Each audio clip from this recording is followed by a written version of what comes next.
Good evening, and we are live. Welcome to The Wild Beyond the Witchlight, a D&D live stream presented by some other heroes. My name is Wayne. I am Wayne Fick. My pronouns are he, him, and I am very happy to welcome you to this third episode of our adventure. I'd like to begin by asking my cast to please introduce themselves. Let's start with Chris. That's because I'm typing in chat at the moment, isn't Indeed. Surprise! Hello, my name is Chris Metham. I am an illustrator, a all-round geek. I'm usually bimbling around the internet talking about Dungeons and Dragons and other things. And tonight, my pronouns are he, him. And tonight I am playing Neriguin of the Fine Mane, a awakened cat cleric, whose pronouns are also he, him. Fab. And let's move on to the lovely Charlie. I am Charlie. I am also an illustrator. You will notice a theme here. I am also big, wonderful queer nerd, and I am going to be playing Desdemona Svalbard today, who also uses she, her pronouns, and she is a big half-orc who wears a lot of knitwear. Amazing. And last but most certainly not least, the lovely Theo. Hello, I'm Theo. I am also an illustrator. Shock. And my pronouns are they, them. And this evening I will be playing Asta, the gentle giant with a short attention span, Fearbolg druid. If the illustration thing was, you buy two, you get a third one free, but we're not saying which one's which. Oh, how rude. How very rude. I'm definitely the for free one that you're not really sure if you want, but you might as well. Oh, no! Oh, how rude. You're the one that you buy the two for just to get the free one. You were purposefully chosen, I'll have you know. It does appear to be a cornucopia of illustrators on the live streams that we are in and or follow. I am not an illustrator. Not that anybody asked, but anyway. But you're a designer and a creative, so you're allowed in the Cool Kids Club. Cast myself All this is Wayne. Anyway, thank you to everybody who has joined us again. It is lovely to have you all here. And so without much further ado, we shall get going into the carnival that is the Witchlight Carnival in Wild Beyond the Witchlight. So last week on Wild Beyond the Witchlight, our adventurers had rather a busy evening at the Witchlight Carnival. They not only went and saw the big top extravaganza, but they also discussed an existential crisis with swans. They also met a displacer beast that had displaced its cub. They also found out the secrets of the carousel through some clever discoveries of some somewhat obvious idioms. And not only that, they also had to suffer through a lot of food-related adventure, which saw Mona ending up with a couple of points of custard damage. But they also found out some key information for themselves and their adventure, and they were hopefully set on a path to find out where they can find the Fey crossing that is rumoured to be in the Witchlight Carnival. So, you adventurers have just left the Lost and Found area where you encountered Durlagorn, who had suggested that the people that would know about the Fey crossing or who could help you find out about it would potentially be Mr. Witch and Mr. Light, the owners and people who run the carnival. And perhaps suggested you speak to Burley, the bugbear, who appears to be more than meets the eye, or perhaps Palasha, because Durlagorn said that although he loves the family at the Witchlight Carnival, he does feel that they are very trustworthy. And I believe that is where we left you guys. So, where And who would you like to see? Burley was actually watching us at the eating competition that you partook in. If you Was he? He was. He was. He was there. He doesn't think I Oh. saw him, but I did. Interesting. Why do you think he was And do we doing know that? where we can? Do we know where we can find him? Oh, Do I know where we Mona- can find him? Yeah, Mona would definitely know. So, Mona, you would know that Burley would be spending most of his time in the staff area, which is where all the staff wagons are, and where your wagon would be that you sleep. And it is a protected area, which is off the main thoroughfare. Public are not allowed there, but Burley sort of stands guard along with another staff member, and you know that he would mostly be found there or at one of the major events like the extravaganza where you saw him perform, and later at the crowning of the Witchlight monarch, which happens at the end of the evening. So you know that he would be at those events or he would be in the staff area. That's the most likely places where you would find him. And there's no events happening right now, is it? We're kind of in between those two. You are, yes. So the next big event would be the crowning of the Witchlight Carnival, which is the culmination of the evening's events and kind of signals the end of the carnival for today. There is the ongoing sort of performance of Palasha at the Silver Song Lake, but that's not something Burley would probably be at. So most likely he would be at the staff area. Okay. All right. Well, if we want to speak to Burley, he is most likely going to be where the staff hang out. Did you want to go find him? I'm sure I can find a way to sneak you in. I mean, probably then when it will be easier for you. I'll Size-wise. let you pick me up if you wish. Oh, But only for that purpose, you understand, not for anything else or towards. I mean, I have standards. I would never assume to just pick you up. Oh, no. Aster, maybe trickier to sneak you in. I mean, I can because of, disguise myself. You can? Yeah. As what? Anything I'd like. Oh, I can cast disguise self on myself. this can be useful. Okay, let us head over there and we will see what the situation is. Cool. So you start making your way from the lost and found or lost property area to the big top. And there are still some events happening in the big top. So as you're walking there are still people milling around, but it's nowhere near the kind of crowd that was there for the extravaganza.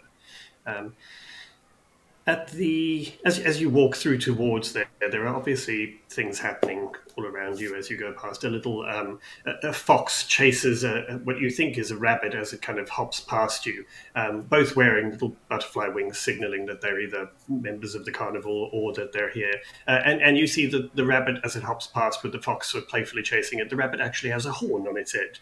It's actually an almiraj. Which is a rabbit that has a single horn protruding from its head. And they playfully run past and chase each other, and children follow them and screaming as they run past. And you carry on walking, and there's much amusement happening around. At one of the tents that you pass, you hear a kind of a buzzing noise coming from it. And Mona, you know this is a new sort of joiner to the carnival. And as you walk past, you kind of cast a glance into the tent, and you see that there appears to be a shell that you see sort of moving around very slowly. And as you watch for a second, you see a turtle kind of turns around, and their shell is kind of studded with silver studs, and the turtle actually has a mohawk on their head. And as you sort of stop to stare and see what this is, you see that they are in fact tattooing a patron who is lying on the table. And the turtle has a tattoo gun in their hand, and that's where the buzzing is coming from. And you can see as she tattoos onto this patron, you can see that the tattoo kind of sparkles as they tattoo onto this person's body. And she kind of casts a glance out, sees you guys, just nods and goes back to tattooing her patron, who is smiling but gripping the edge of the table that they're lying on, clearly in some disguised pain. Nope, staff area cancelled. We're all getting tattoos. That's the I coolest. want a magical tattoo. I want a magical tattoo from a punk tortoise right now. Well, and you could always come back, I'm sure. I believe magical tattoos are somewhat expensive, even at the carnival. But you make your way through, and as always, there is lots to see. When you get to the big top, as I say, there are some people milling around, but there are a number of ways. Well, there are a couple of ways you could get to the staff area, either through the big top, where you would go through the sort of dressing room at the back and then into the staff area, or you could go around the big top and just try to get to the staff area directly. Mona, you know that the staff area is protected by a huge tangled wall of thorns. So it looked like brambles and twisted vines with thorns on that form a fence around the staff area. It opens for staff coming through, but because it's magically controlled, it would open for you, but the other two would have to be right with you. They couldn't go through on their own. So that's protecting it from any strangers just kind of wandering into it. But Burley is there, so you can proceed how you think is best. So Burley is at the entrance to the staff area. Okay. Burley basically wanders around and kind of patrols around the staff area to make sure that the staff belongings and everything are always kept safe and that kind of thing. All right. Well, I'll check with my compatriots then. Okay. So we have two options. We can speak directly to Burley, who is at the entrance, and hopefully maybe we get information, or maybe he'll let you in as well. Or I can try to sneak you in through the fence, which is that great big bushy mess that you see there. If it opens up for me, but I reckon if I huddle you in, I could sneak you in. Which option most appeals? Well, if we're just going to speak to this burly fellow, then we don't have to go in, do we? So Well, I guess there may be more people in there we want to talk to. So long as Burley lets us in, we could go speak to him first. Okay. I mean, the direct route probably would be the most safe. I mean, you know the security of this place better than we do, but we have been warned. Well, they are the security. I mean, they kind of work for Mona. Yeah. I mean, we have been warned, not only by you, but by several of your fellows, to make sure we don't go anywhere we're not wanted. So... No. Okay, we shall try speaking to him. I mean, I can go wherever I like, because frankly, wherever I am is where I'm supposed to be, but I'm worried about Asta. Of course. Shall we go with the honest approach? Sure, why not? Let's try something new.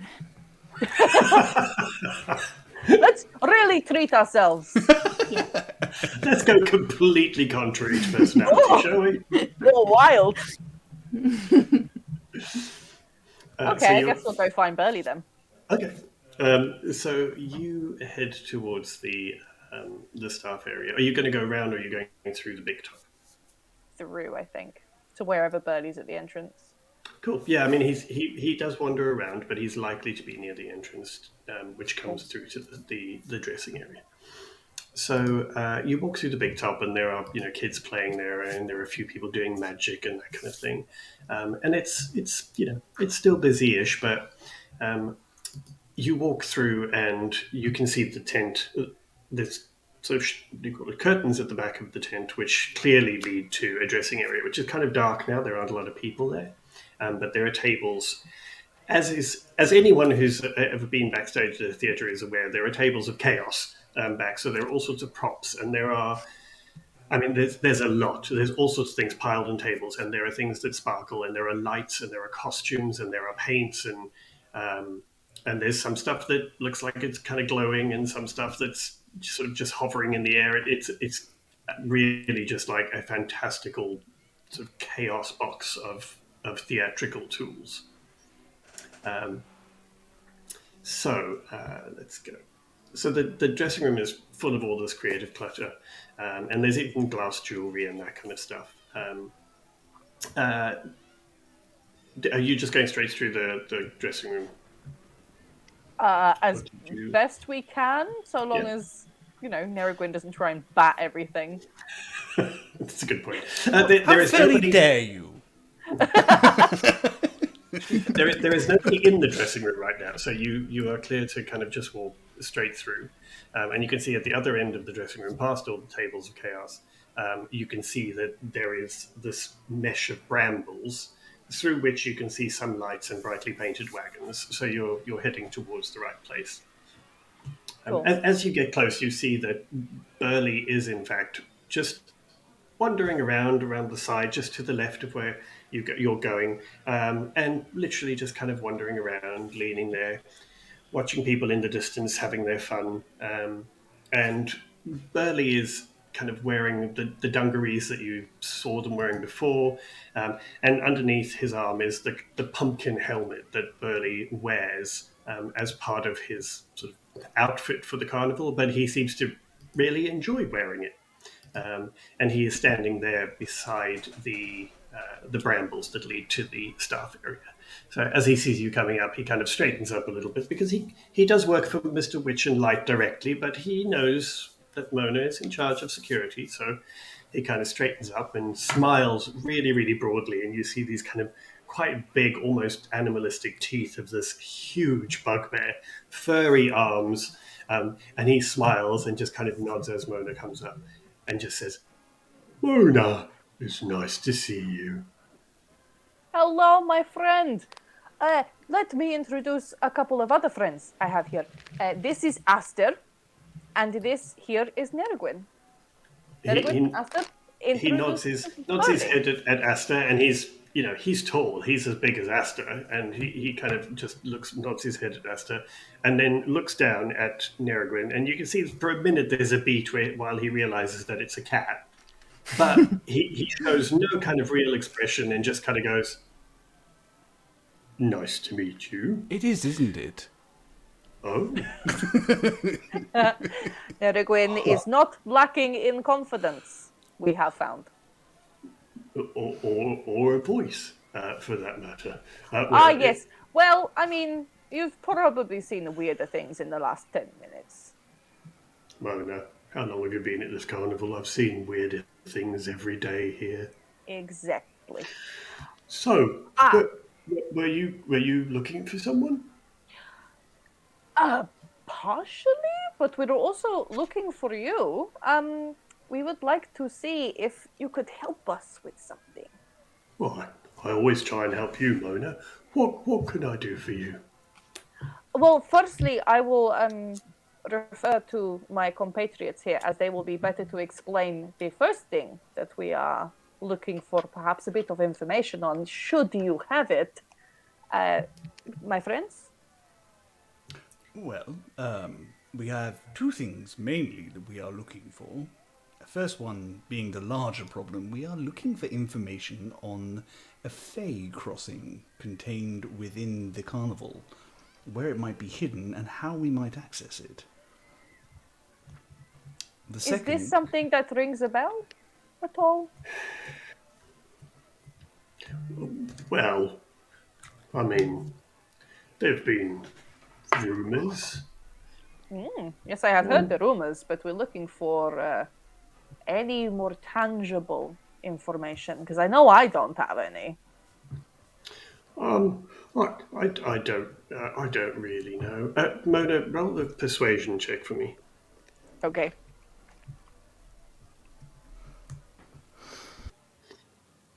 To wake my iPad up. Okay, here we go. Oh, not 20, 22 total. Wow. First roll of the evening. I like that start. It's all downhill from here. Oh Yeah, no, Yep. we picked early. But Burley clearly looks slightly uncomfortable by the whole thing, and kind of it sort of shifts a little bit and looks a little bit uncomfortable and says, "Look, well, I don't know where this crossing is, but I have heard people talk about it, and I'm pretty sure Mr. Witch and Mr. Light would know where it is if it's here. I've not seen it, but well, there's some strange things have been happening in the carnival. Yes, I've heard a few. Anything Yeah. in specific that you're thinking of? Well, there's been some bad things happening, and some things have gone missing. I I have a feeling, Mr. Witch and Mr. Light. I think they know a little more about what's going on than they let on. But I also know that they're really quite good people. I think there's a reason that they don't want to tell us. But I don't know where the crossing is. I just I have heard rumours. Okay. Yes, we definitely do plan to go and talk to Mr. Witch and Light very soon. We also have a small lead. There seems to be a young Kenku causing some mischief within the carnival. We thought that we would try and track them down and find out why that might be, and if you had any information as to their last known whereabouts, that would be of benefit. Yes, this is more of a security issue, so I feel like this might be something you can definitely help us with, Burley. And Burley just crosses his arms and he says, "Oh, yeah, the Kenku. Well, Yes. they've been causing trouble all around the carnival.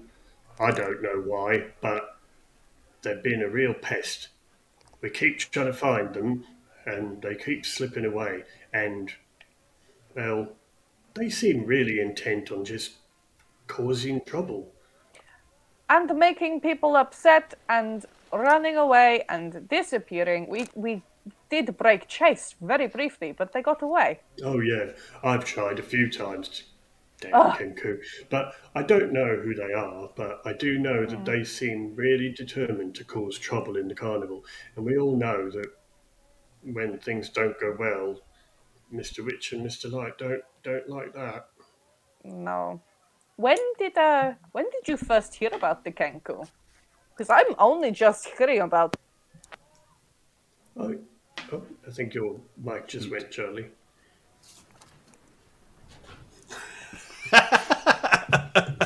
Oh my God, your voice has been stolen. Yeah, it's It's working. back now. Okay, sorry, don't know why.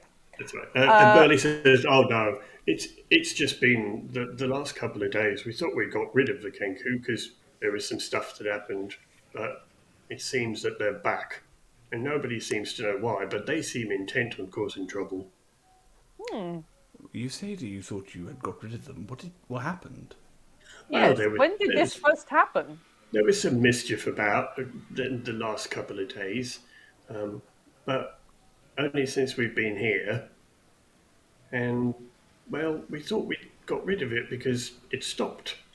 We thought that maybe they'd been thrown out, or they'd left, or they were just someone who was mucking about when we set up. But Is this why I've not heard about this? I would have expected something on my desk about this. well, it started with just some mischief, and things being pushed over, and chairs being moved, and people falling down, and that kind of mischief happens at a carnival. But it seems to have got a bit worse now, and there's been some things happening, and some of the shows have been disrupted, and well, all I know is it's a Kenku, and that's only because somebody told us they saw them.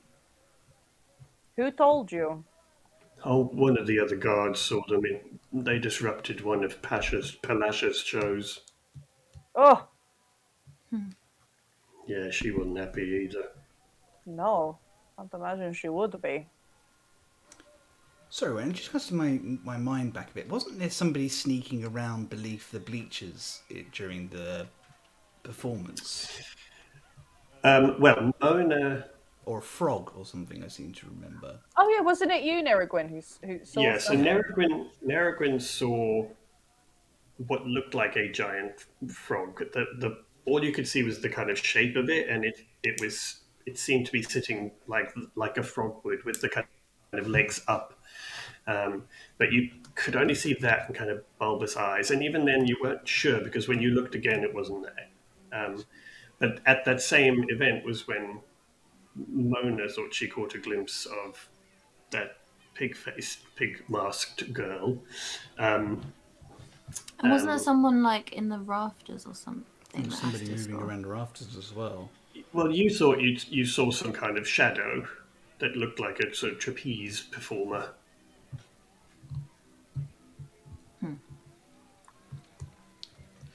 I don't think it was speckled, and it didn't have a knife. Yet. But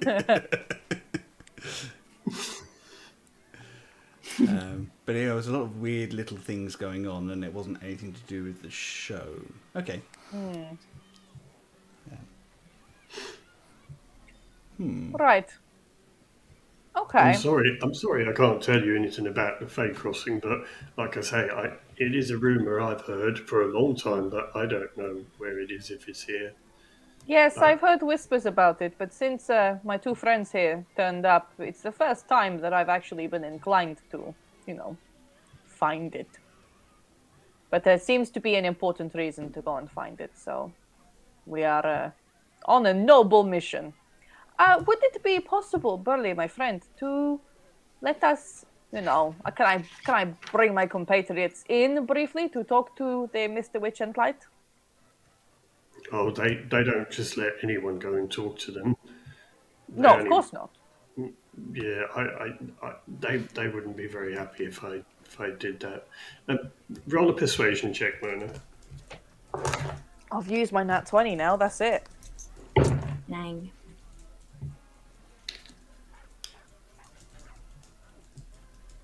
Yeah, 14. He obviously looks visibly uncomfortable at you kind of asking that, and he eventually just says, I mean, you can obviously go in, but I can't really let them in. It's only staff back there, you know that. Yes, I know, but these two are. Look at them. I mean, they're trustworthy. I will let you scratch my head. Yes, and my goodness, look how soft. That's very kind of you. Yeah, but Mr. Witch, Mr. Light wouldn't like it if I did that. I could lose my job, Mona. Are they allergic to cats? I know. That's very unfortunate when that happens. No, they don't. If they want to meet people, they ask to meet people, or they come and find you. They don't like being disturbed. Oh, well, there you go. There's your loophole. I'm not a person. Yeah, no. What if? Right. Burley, what if I took them in and straight away took them to my caravan and popped them in there? Then I go and find Mr. Witch and Mr. Light. Well, I still shouldn't let you in there. Okay, roll another persuasion check. I'll give you one more. Ooh, dirty 20. Oh! Sorry, Burley. Sorry about it. So Birdie is kind of obviously not very comfortable with this, but he says, look, well, I mean, if I just see you go in, I don't see them go in, as long as Mr. Witch and Mr. Light don't know about it. But Wait, I've got an idea. And I disguise myself to look like Mona. Huh. And now you've only seen Mona go through the gate. And the cat. What cat? That's a neat trick. I'm gonna just look over there, and he kind of points up. Look and over there! Look over there! Yes. Look over there! And he kind of points up at somebody in one of the bubbles that's floating past, and he just kind of looks up at the bubble and sort of just kind of basically turns away from you as if he's not seeing you. Oh, So okay. if you want to head through, Mona, it will open up for you. So you guys would have to be with Mona. Because it doesn't go I'll on looks, huddle it them goes in. on magic. As we walk past, I'm going to give Burley just a little like affectionate pat on the shoulder to be like, "Thank you, pal." He just kind of carries on looking, but nods a bit. Asta will too. Are you No. still? Do you still look like me? Yeah. Oh boy. Okay, so I grab my doppelganger and I politely ask, Nedegwin, can I scoop you? I shall leap up onto the cardigan. Oh, okay. Wonderful. Don't Right. watch the claws. Oh, don't pluck it. I knitted it myself. What? Oh, that's very impressive, you know. Thank you. I really like knitwear. Okay. So, as you Let's go. go through the wall of thorns, Mona has obviously seen this, but you guys just see a circle of brightly painted wagons. And each one is kind of different. There are different sizes, clearly, purposefully designed for different people who work with the carnival and travel with the carnival. There are a couple that seem very sort of custom made. One of them is a glass tank, which is filled with water, which is obviously where Palasha spends most of her time when she is in this area, because she is most comfortable there. A couple of them look a little more like cages, but they're very comfy cages with cushions and drapes on them, and nothing feels like any kind of circus or carnival you have ever seen. The fanciest of the caravans is at the center of this ring of caravans, at the sort of what would be the north of the caravan circle, and it is just quite a bit larger than everyone else's. It is a little grander. There is gilt edging on some of the decorations on the outside of it. Everything just looks like it's a little bigger and a little better made, and that obviously seems to be the wagon of Mr. Witch and Mr. Light. You do see a couple of people sort of just milling about their wagons. Nobody that's kind of noticed you just yet. There is one other person there who is sitting to the side and hasn't noticed you yet, and is dressed in what can only be described as a garish, old school kind of theatrical clown costume with the kind of ruffles around here, gold wings on the back. It's in purple and turquoise. And he is sitting back with his feet up on a table, and he has a pipe in his mouth. And as he is smoking, the pipe is puffing out just little groups of bubbles that fly out. But he has kind of almost sad clown face, even though it's smiling. It just looks like a really tired old clown. Mona, again, you would know that this is somebody that is one of the least popular staff members of the carnival, has been there longer than most people, is very loyal to the carnival and to Witch and Mr. Light, and he's not very friendly, and not many people like him. And his name is Thaco.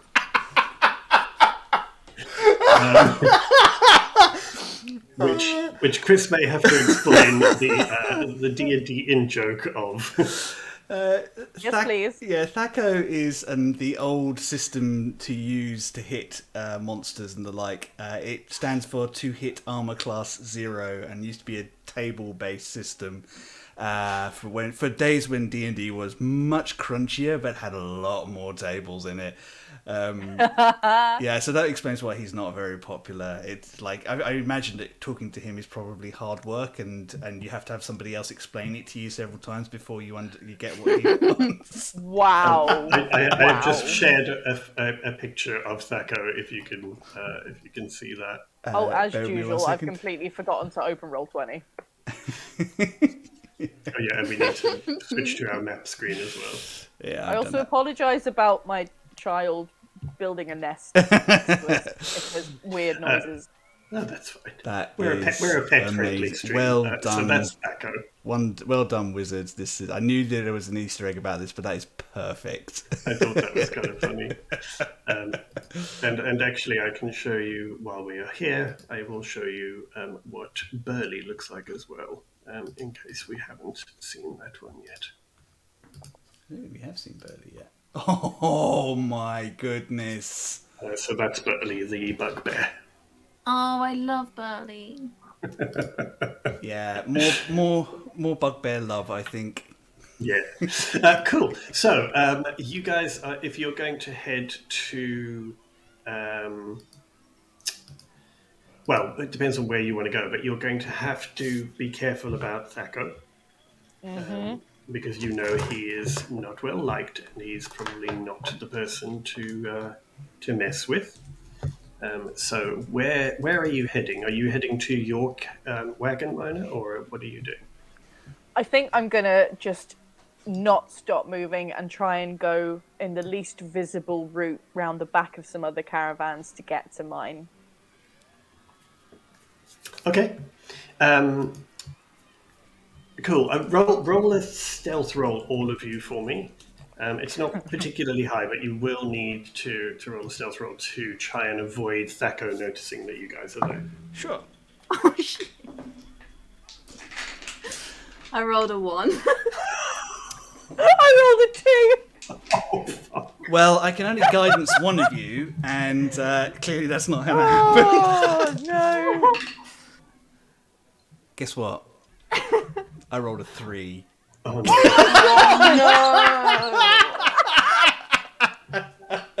Effing cat, everyone.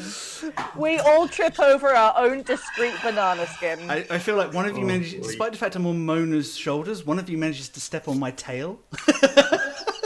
Yeah. So One of us as- stopped suddenly, and then the rest of us didn't realise and just Yes, like fell. Scooby-Doo style. As you all were walking past it, you kind of go behind one of the smaller wagons to head towards Mona's, and you know that like Thaco can kind of see that way, but he's not looking there at the moment.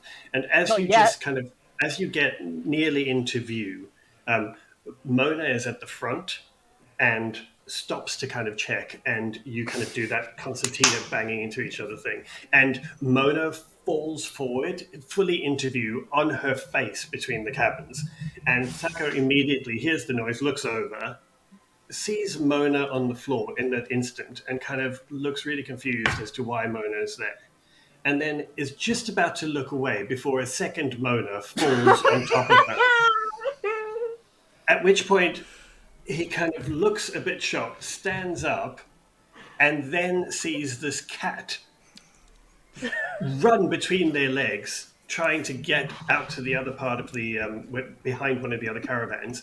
But as they run through, manages to then run straight into Mona's sword as she pushes it into the floor to stand up, and flattens face first into the side of the sword with a yowl. And Thaco immediately stands up, looks around, really confused, and starts heading towards you. So what are you going to do? Nerrigan's going to hiss at Thaco and then sprint away from these two through his legs. Great. So Great teamwork, Nerrigwin. I mean, he is a cat. He is a cat. There So is a Thaco logic is- to this. Thaco is still a little way away from you, but he kind of sees the cat, he hears the hiss even from there, and watches as this cat runs towards him. And he's a bit kind of like, what is it doing? And then runs through his legs, and he looks behind him at this cat. So he has, sort of, you have his attention, but for a split second before you disappear and he looks out, he's I'm not going to try very and chase you. quickly... I'm going to very quickly nudge Asta to take off the Mona disguise. Like, go back to you! Go back to you! Would quick! that be even worse? No! Can't I just say I'm like your long lost twin sister? Absolutely not. Quick! Okay. He drops the disguise. Okay, so Thaco is walking towards you, And he walks up and he can see now Mona is standing there and somebody he doesn't know. And he walks up and goes, Mona, who are you? Oh, And looks directly at Asta. He doesn't even give you a chance to reply. He just says, who are you? Oh, hi, I'm Aster, and he puts his hand out to. He doesn't shake. He still has his pipe and he's now just looking at you and he goes, what are you doing here? You don't work here. a taco, my It's friend. my first day. Aster is yes, coming in.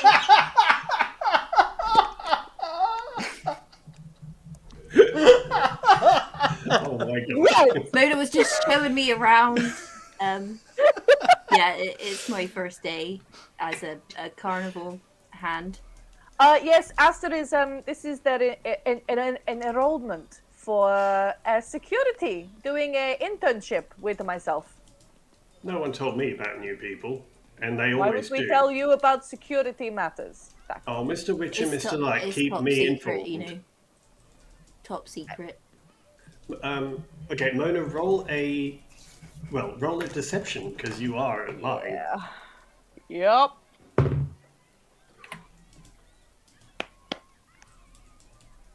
What did you roll? Can you? I'm gonna go ahead and just put that on there. Oh my god! He You just looks, ruined it with that natural 20. I know. I know! He looks directly at you and just says, "There's no such enrollment. What's going on, Mona? You know people are not allowed back here." I know, Daco, I know. But you know there's been some weird stuff happening in the carnival lately. Some bad things, some less than ideal things, and they've been getting worse. Alright? They started as just little inconveniences, but now they are escalating, and we are trying to fix the matter without involving the Mr. Witch and Mr. Light. Because you know they do not like getting involved in these things. I know nothing about such problems, but it doesn't change the fact that someone is back here who shouldn't be here. So I'm going to have to ask you both to leave. And Mona, I'm going to have to talk to Mr. Witch and Light about you. I think. Is that truly necessary? Oh, yeah. I think at this point, there's a. Was he sitting on anything soft or anything like that? Was he sitting on it? When we arrived, he was sitting down. Was he sitting on something soft or anything like that? No, he was sitting on a wooden chair that he was rocking back in with his feet up on the table in the staff area there. I think Nerrigan's going to throw this just round the corner, like a scratching sound, like he's scratching something he shouldn't have. And you, like cat owners, will know this one. It's that heightened sense, like that there is a cat touching something that they shouldn't and using it to sharpen their claws. Are you doing this in sight of him? No, I'm around the corner from where I was hiding him before. I'm Yeah. using thaumaturgy to throw the sound. Okay. If that's okay. Yeah. Okay, he obviously hears the sound and kind of looks around to see where this is. And you can see he knows something doesn't sound right, but he can't see anything. And he is still focused on Mona and Asta. So he doesn't move. He just turns back and folds his arms and looks straight at you and just says, "You better take yourselves out of here before I throw you both out the carnival." You wouldn't throw me out on my first day, would you? He literally walks towards you as if he's about to. Okay, Daco. Okay. All right. Okay. I'm taller than him, right? Oh, yeah. Okay, good. Yeah, I mean, Okay. he's a little, he's got a little extra weight on him, but he's definitely not as tall or as sort of big as you. He's just nasty. Yes, he is. Right, well, Okay, Daco. Let's take it down a notch. Okay. I will take these two out of the staff area. Oh, the cat's with you too, is he? What you cat? did say too. Well, We come will- on then.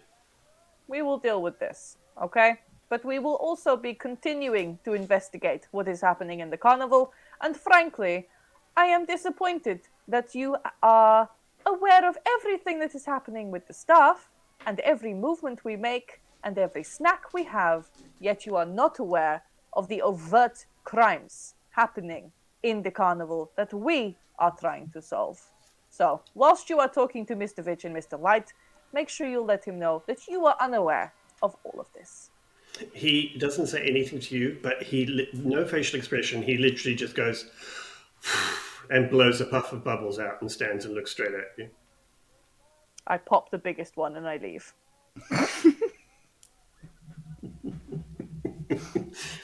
Fair enough. I take it Esther and Naragun are following. Yeah, we'll go around the back of a caravan real quick to just have a little chat. So you would have to go through the. I think as Naragun goes past, she should look at Thaco directly and go, obstructing an investigation. That's going on your permanent record, my boy. And want this out. Thaco just sneers at you. He has no interest whatsoever. So you would have to go out. He is now watching you. So you'd have to go out through the sort of brambles, through the hedge, which would open. All right, for you we're going to go out from like a side way, not through the burly way. Okay. So you go out and you can see he literally stands and watches you all the way until you are right out and they close again behind you. Tempted to use my last spell slot on him, but I don't think it's worth it. Yeah, can we kill Thaco? We're going to 5th edition this stuff. I mean, it's D&D. You could do what you like, I guess. Can we straight up murder hobo Thaco? No. I mean, I was talking about putting him to sleep, but that escalated quickly. We're going to kill Thaco. I know. Talk about it escalating quickly. It went I from, mean, he's I'm going an to report asshole, you but I don't to, think can we he just deserves murder him in his sleep? Yeah. Mona is either adorable mum or straight up murder. There's nothing in the middle. Good to know. Good to know. Yeah. Yep. Right, so you are now outside the staff area, standing next to the fence of brambles that has closed behind you. Well, that went well, didn't it? He is such a dick. Every time we have any sort of communication, he is an asshole. I feel like he has some comeuppance coming in the future. Yeah. Look at the Armor, state whatever of his outfit. He looks like a mistake. Remind He me looks never like to a get on the wrong mistake. side of Mona. He really looks like something that everyone really wants to forget, doesn't he? Yes, absolutely. Living up to his name. Right, right, Wow. Plan B then. What are we saying? We had an opportunity to talk to Palasha as well, and I think if we want to talk to Mr. Witch and Mr. Light, perhaps if we solve this problem with the Kenku, they might be willing to talk to us. They might want to talk to us. This is a good idea. You are wise, Nirigwin. I know, aren't I? I thought you would have known that. Okay. Not modest, just wise. And beautiful. That's my new Twitter bio. Not modest, just wise and beautiful. There you go. Right, so you guys, if you're going to go and see Palasha, you would know that she would be performing soon at the Silver Song Lake, which is where she does performances throughout the day. So you could go that way and see what she's up to if you'd like to. I think that's a really good idea. Cool. Yeah, It's not far from where you are, so you could easily get there very quickly. As you guys head towards Silver Song Lake, you see that people are kind of gathering there. It's not a huge gathering because it's an ongoing show that happens regularly through the day. But you do notice as you get there that the lake has this kind of a shimmer to it, like you would be watching it sort of at sunset or when the sun is low in the sky. Even though it's the moon reflecting off it, there is kind of a brightness that just is clearly not from the reflection. It's kind of a permanent thing. So it's clearly magically designed to look like a moonlit lake in the most beautiful starlit night. But there is also a mist that kind of gathers around the edge of the lake and people sit waiting. And near the center of the lake, you can see that Palasha's bowl has sort of arisen out of the center of the lake, and she is now in the bowl. And there is soft music playing, almost as if sort of it's the overture of something starting. and you know that you've clearly just arrived for the beginning of her show. So you, after a few minutes, there are more people gathering, and you hear that what you now recognize as Palasha's song, and it starts to kind of ring through the air, and it's one of those things that sounds like it's right next to you, even though she's in the center of the lake. And her voice starts, and again, as you've seen in the Big Top Extravaganza, you start to see small patterns in the water around her on the surface of the lake, and then they start to swirl and they start to fly, and she creates from water what looks like a school of fish that kind of swims around her and performs in these swirls and patterns around her as she sings. Palasha's performance has just started. It's on for maybe a couple of minutes, and you guys can understand why people are so enraptured with her. You are already just completely lost in her song, and then very jarringly, you hear from a little further down the lake. You hear somebody yell out, "Hey, Gillface, go back to the ocean where you belong!" And you hear there's a bit of a murmur, and people are kind of looking around and obviously a little unsettled. And you notice that Palasha has clearly heard it, Mona. You can see that she kind of looks that way and then carries on her performance. I'm heading immediately towards wherever that was coming from. Cool. If you walk down towards there are lots of people sitting on the side of the lake, sort of some people with little baskets of food and things. Roll me a perception check. Can I help with that? Sure, you could either both roll, or if you want to give Mona advantage, you can with that. Because your perception is also high, Neragwin. Should we both look? I think we'll both look separately, if that's okay, Charlie? Cool. I got 13 for mine. Ooh, I got a dirty 20. Ooh. Okay. You can see that there are a few people who are kind of still looking around.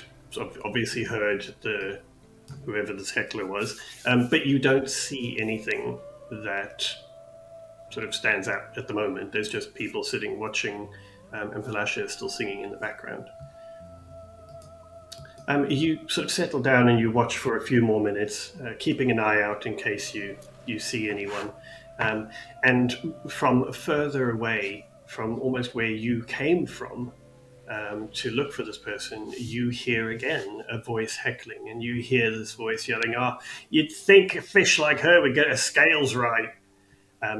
And immediately you hear a quiver in Palasha's voice, which you very seldom ever hear during her songs, and she is clearly unsettled by the heckling. Did we see anyone standing up on that? Because we were actively looking this time. Nope. It's definitely somebody near the lake, but at the moment, you cannot see who it is, because you've literally come from that way, and they appear to have gone back to where you were before. Okay. Maybe we should split up and see if we can see what's going on. Yes, good idea. I will head back. Neragwin, wait here. Also, I will keep an ear out, and the moment I hear them saying, I'm going to make Palasha's song echo loudly where that sound is coming from. Okay, how are you going to do that? That's okay with thaumaturgy. Is that okay? So you're going to make her song echo from... I think I can do that. Like using echolocation.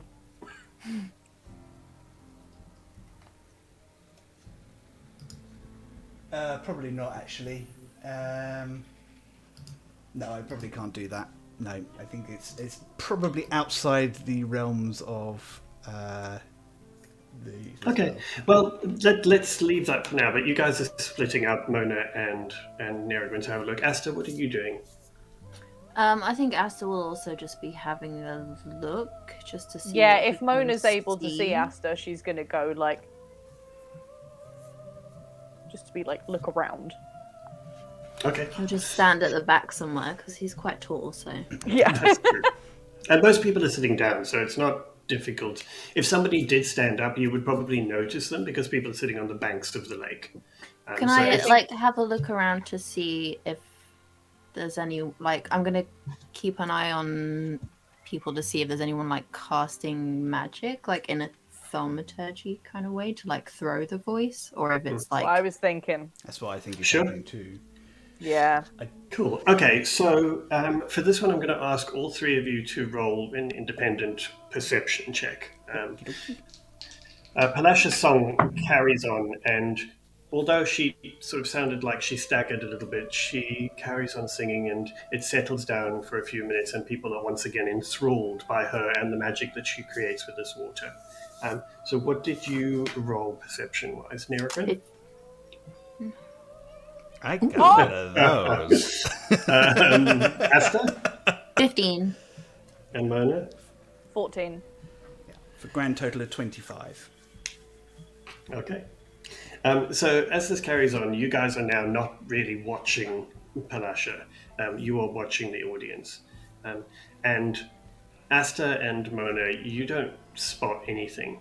Nergwin, you see somebody sitting towards the back of the crowd, but you see them raise their hands as if to yell. And it looks, when someone's about to cup their hands around their mouth to yell, it's not the kind of thing you do when you're watching a performance like this. So you spot them. Are they within 90 feet of me? They would be, yes. I will cast sleep on them. Okay. Amazing. Right. And I think the active word for this is kind of leans in, and the moon symbol on Nerigwin's head flashes for a second. And he says in feline, that's a ridiculous caterwauling coming from that one. Should we hush him, my lord? Okay, so how does sleep work? So I have to roll 5d8. Yeah. And the total comes off of their hit points, and if it's more than their hit points total, they fall asleep. Okay. This is looking all right.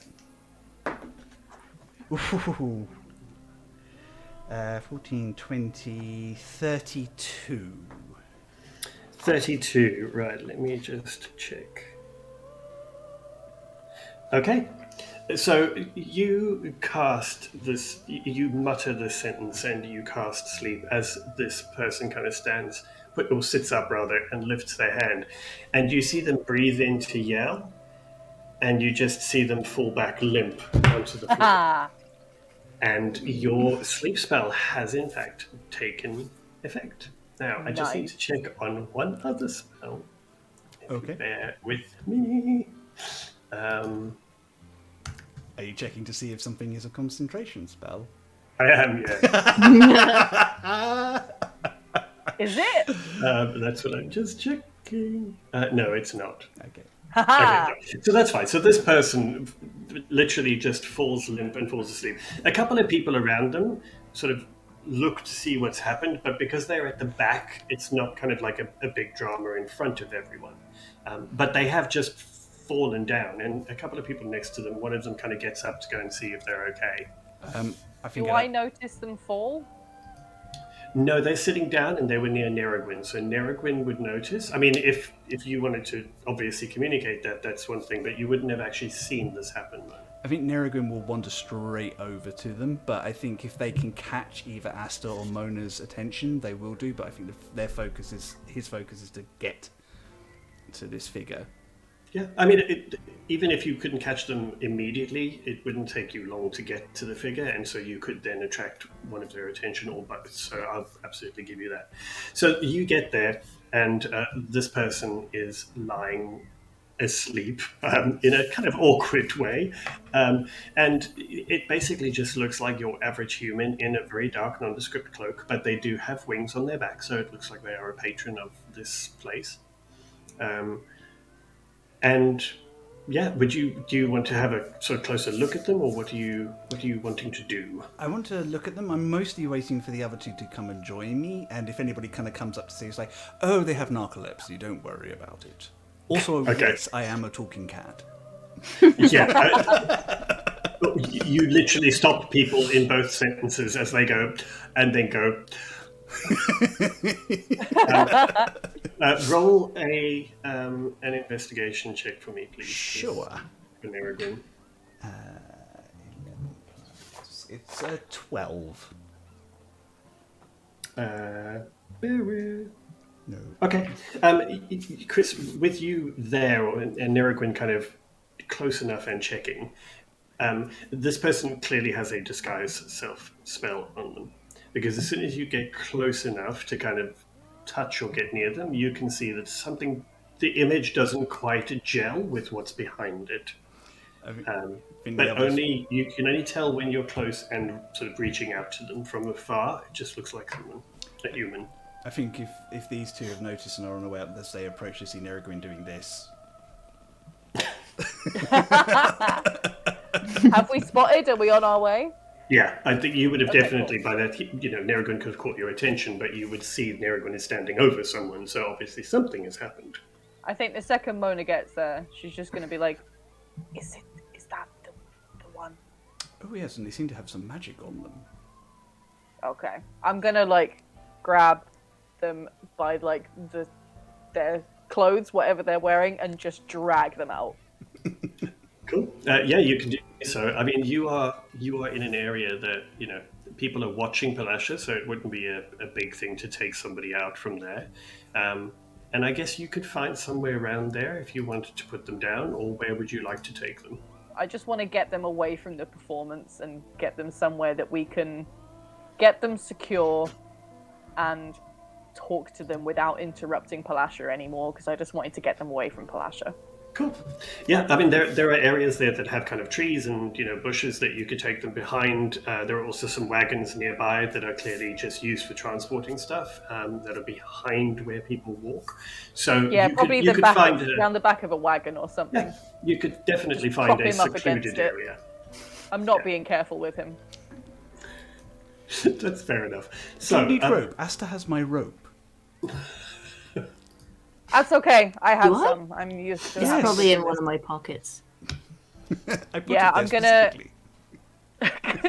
get my special security rope, and I'm gonna. Does it have security on one end? And security yeah. It's got yellow stripes on it. Yeah. Yes, I was just gonna say it's got little high-vis stripes on it. Amazing. That's perfect. And she's gonna bind his wrists and tie his wrists to something on the cabin that we're behind. Cool, fair enough. Not tight, not like or anything like that. Just like a little lead. Yeah. So they are now tied and currently under the sleep spell, so they are still asleep at the moment. Nerrigan, did you make this person asleep? How do we make him not asleep? I mean, I couldn't possibly say, says Nerrigan, and I think there's a kind of slow purr that's coming from him. Like a pride purr. Yeah. I mean, excellent job to begin with. Just shake them awake normally. Oh, okay. I'm gonna flick him.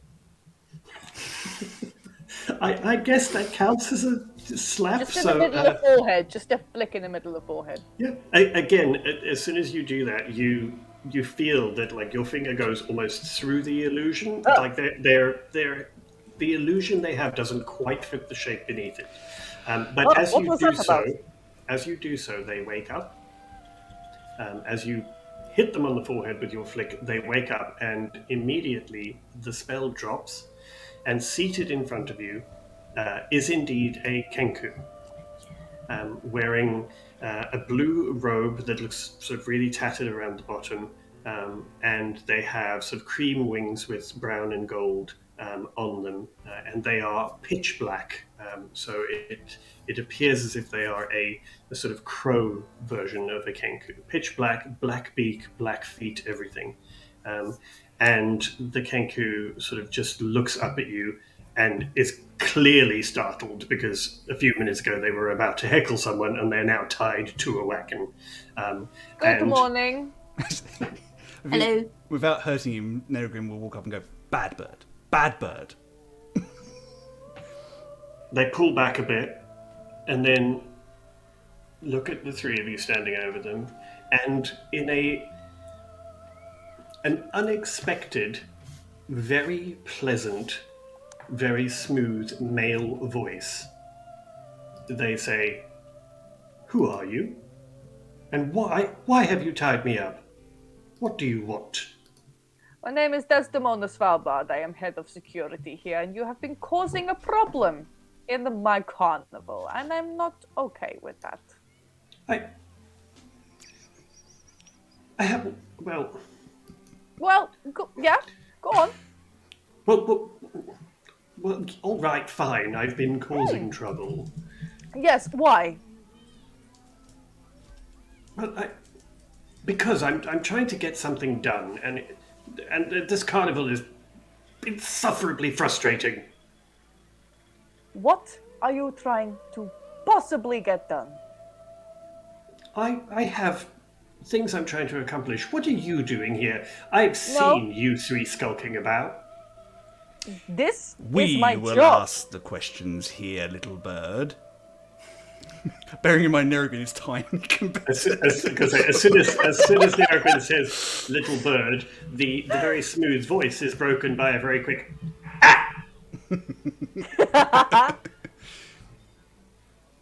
These two are guests. I am head of security. Our presence here is not the problem. Yours is. Wait, What are you trying to get done? If you're head of security, can you take me to see Mr. Witch and Mr. Light? Absolutely not. Well... Wait, why do you want to see them so badly? That's why you're trying to cause all this trouble, isn't it? So that they come Yes, find... they're impossible. They won't talk to me and they won't answer my questions. But I know that they don't like things going wrong at their carnival. So I know they'll see me. That's why I was causing trouble. But can you take me to them? You're trying to bait an audience with Mr. Witch and Mr. Light. Well, yes, I've tried asking and they won't talk to me. Why do you need an audience with them?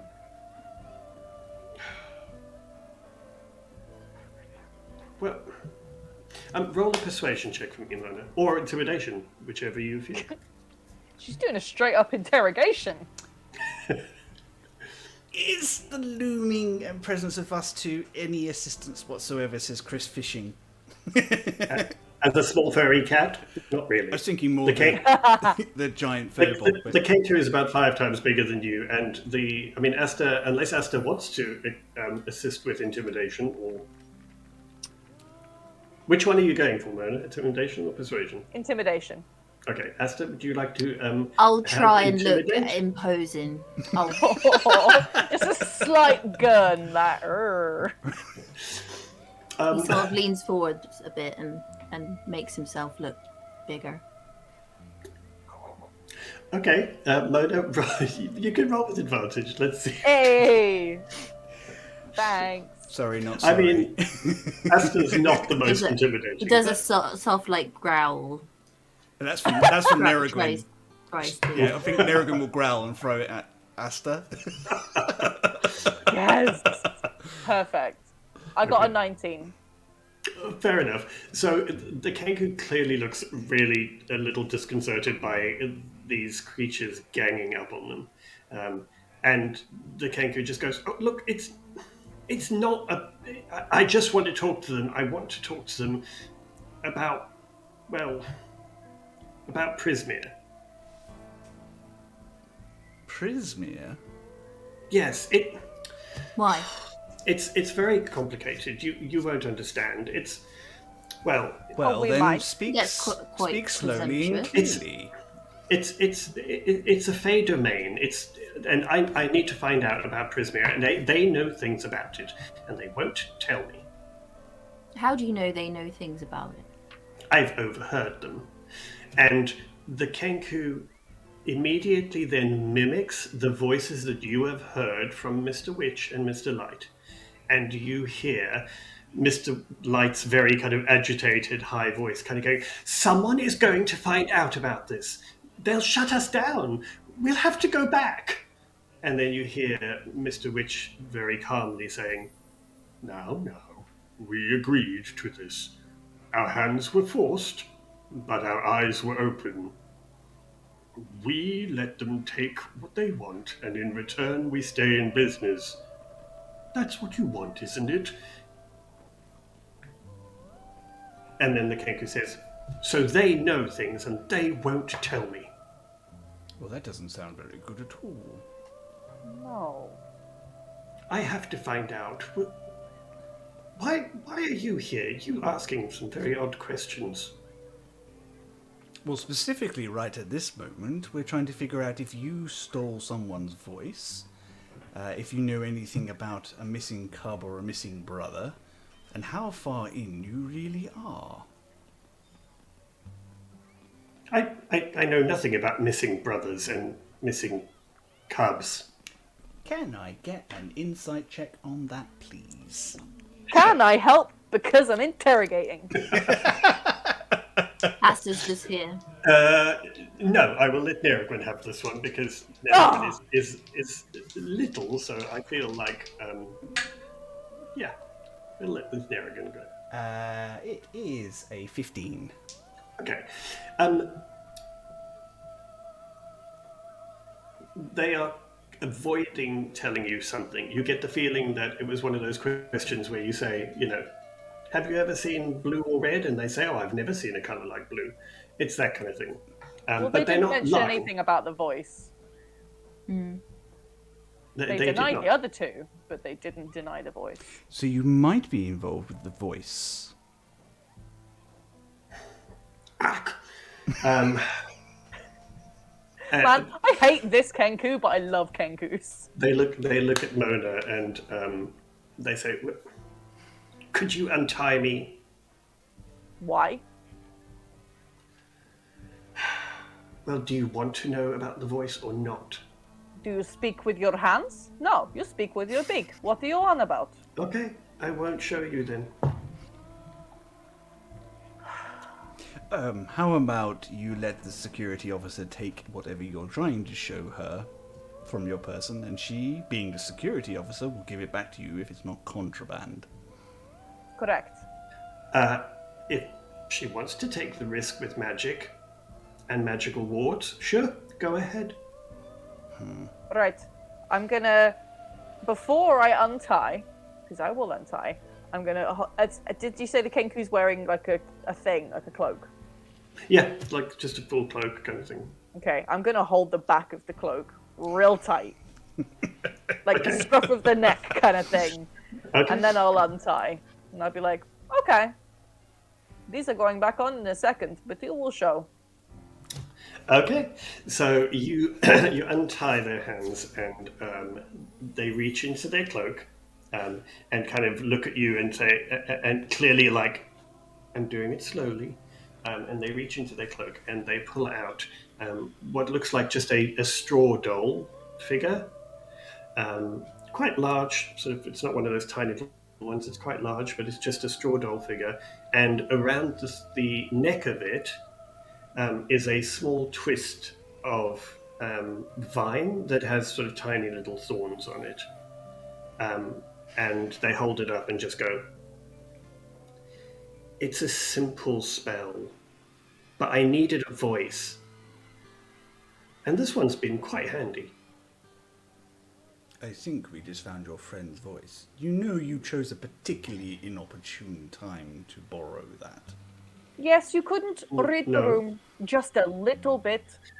I was running from someone. I needed a voice that wasn't mine. Of And course this you one's were pretty running from good. someone. You have been Ooh, causing pain I've in got the the ass chaos. perfect voice for you. I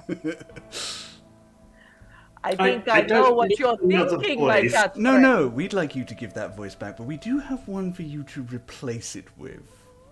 Indeed. No, I think I'm okay after this. No, you're No, not. no, you've got to give that voice back. We need to make sure you can I will explain give the yourself. voice Foss. back. I only wanted it while I was here. It just, it's to cause some trouble, and I couldn't have my voice because then they'd know it was me again. Yeah, but you've caused so much trouble by taking that voice. Well, Exactly. You have to give it back now. look, I have stuff to do. I'm trying to find out, and I'm that's- trying to help someone. Okay, who are you Who? trying to help?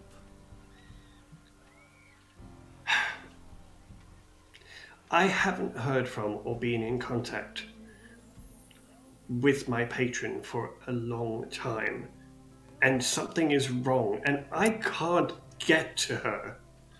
Their name wouldn't have to happen to be Zybilna, would it? You can see immediately by the reaction that it is clearly Zybilna, because they look immediately at you, with a very sharp look, and they just say, "What? How did you know that? Who are you people?" Well, We are. we After you, Asta. we've been sent on a mission to go to Prismere and find Zybilna. By who? Good question. Madrick Roslov.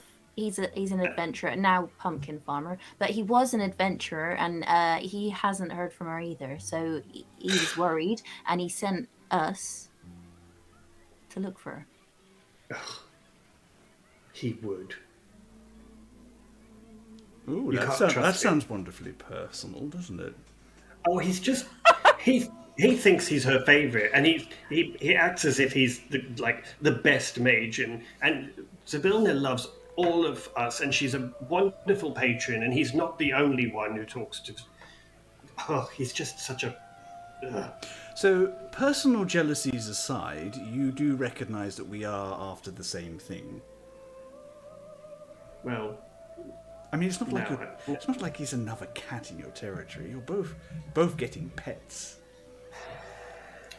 I know. And my friend, the chaos and trouble causing stops now. You are more likely to get thrown out instantly and banned forever than getting an audience with the CEOs because you're being an asshole. It's a lot. Carnival original executives, clearly. Yes! Yes. Oh, Anyway, sorry, dyslexic brain went. it's fine. So you can see that they are really thinking through stuff, and they take a few beats, and then they say, I was going to give the voice back. I didn't mean to cause problems for them. It was just to get the attention of Mr. White and Mr. Light and Mr. Witch. I understand. But I have an idea. Maybe you could help me. Very If we well. do So help long you- as You got to give Candlefoot his voice back, like now. yes. Okay. Yes. The deal Okay. is the voice goes back and the chaos stops. Well, maybe one small bit of chaos. If you still need a voice, we do have one that you can borrow. That's not chaos though, is it? That's justice. Justice nothing. That's just petty revenge, and I'm all for it. Oh, I Purity, figured out who everything you I do mean. is justice. that clown feller. Exactly. Penny's dropped. What are you talking about? Don't worry about it. One step at a time. Right, let's get Candlefoot's voice back to him, please. Okay, but first, I have a plan. Okay. What? What I have found out, Mr. Witch and Mr. Light won't talk to anyone, but I also have found out what the most important things are to them. Which is? And if we could get one of those things, we could use it as leverage to make them tell us what's going on. What are Right, these and things? What are these things? What? Haven't you been looking around? It's obviously the watch and the vein. They always carry them when they're around, and the one makes the carnival happen somehow, and the other they use for the ceremonies and to crown the monarch. So if we could get one of those. All right. But how, if they've got them all the time and they won't see anyone, how are we supposed to get them? Well, the only time that people are near enough to possibly get one is at the crowning of the Witchlight monarch, which is at the end of the night. And Mr. Witch and Mr. Light are there. And I think, with a bit of cleverness, somebody might be able to pickpocket the watch. But it does have a small chain, so they'd have to be really good. Or they'd have to be a distraction. I mean, have you seen me? I'm always distracting. Yes. And a bit creepy. Mind your manners, bird. Back. So if we could do that, we could possibly persuade them, and because they'd have to, because they'd need it, and they couldn't. The carnival means everything to them.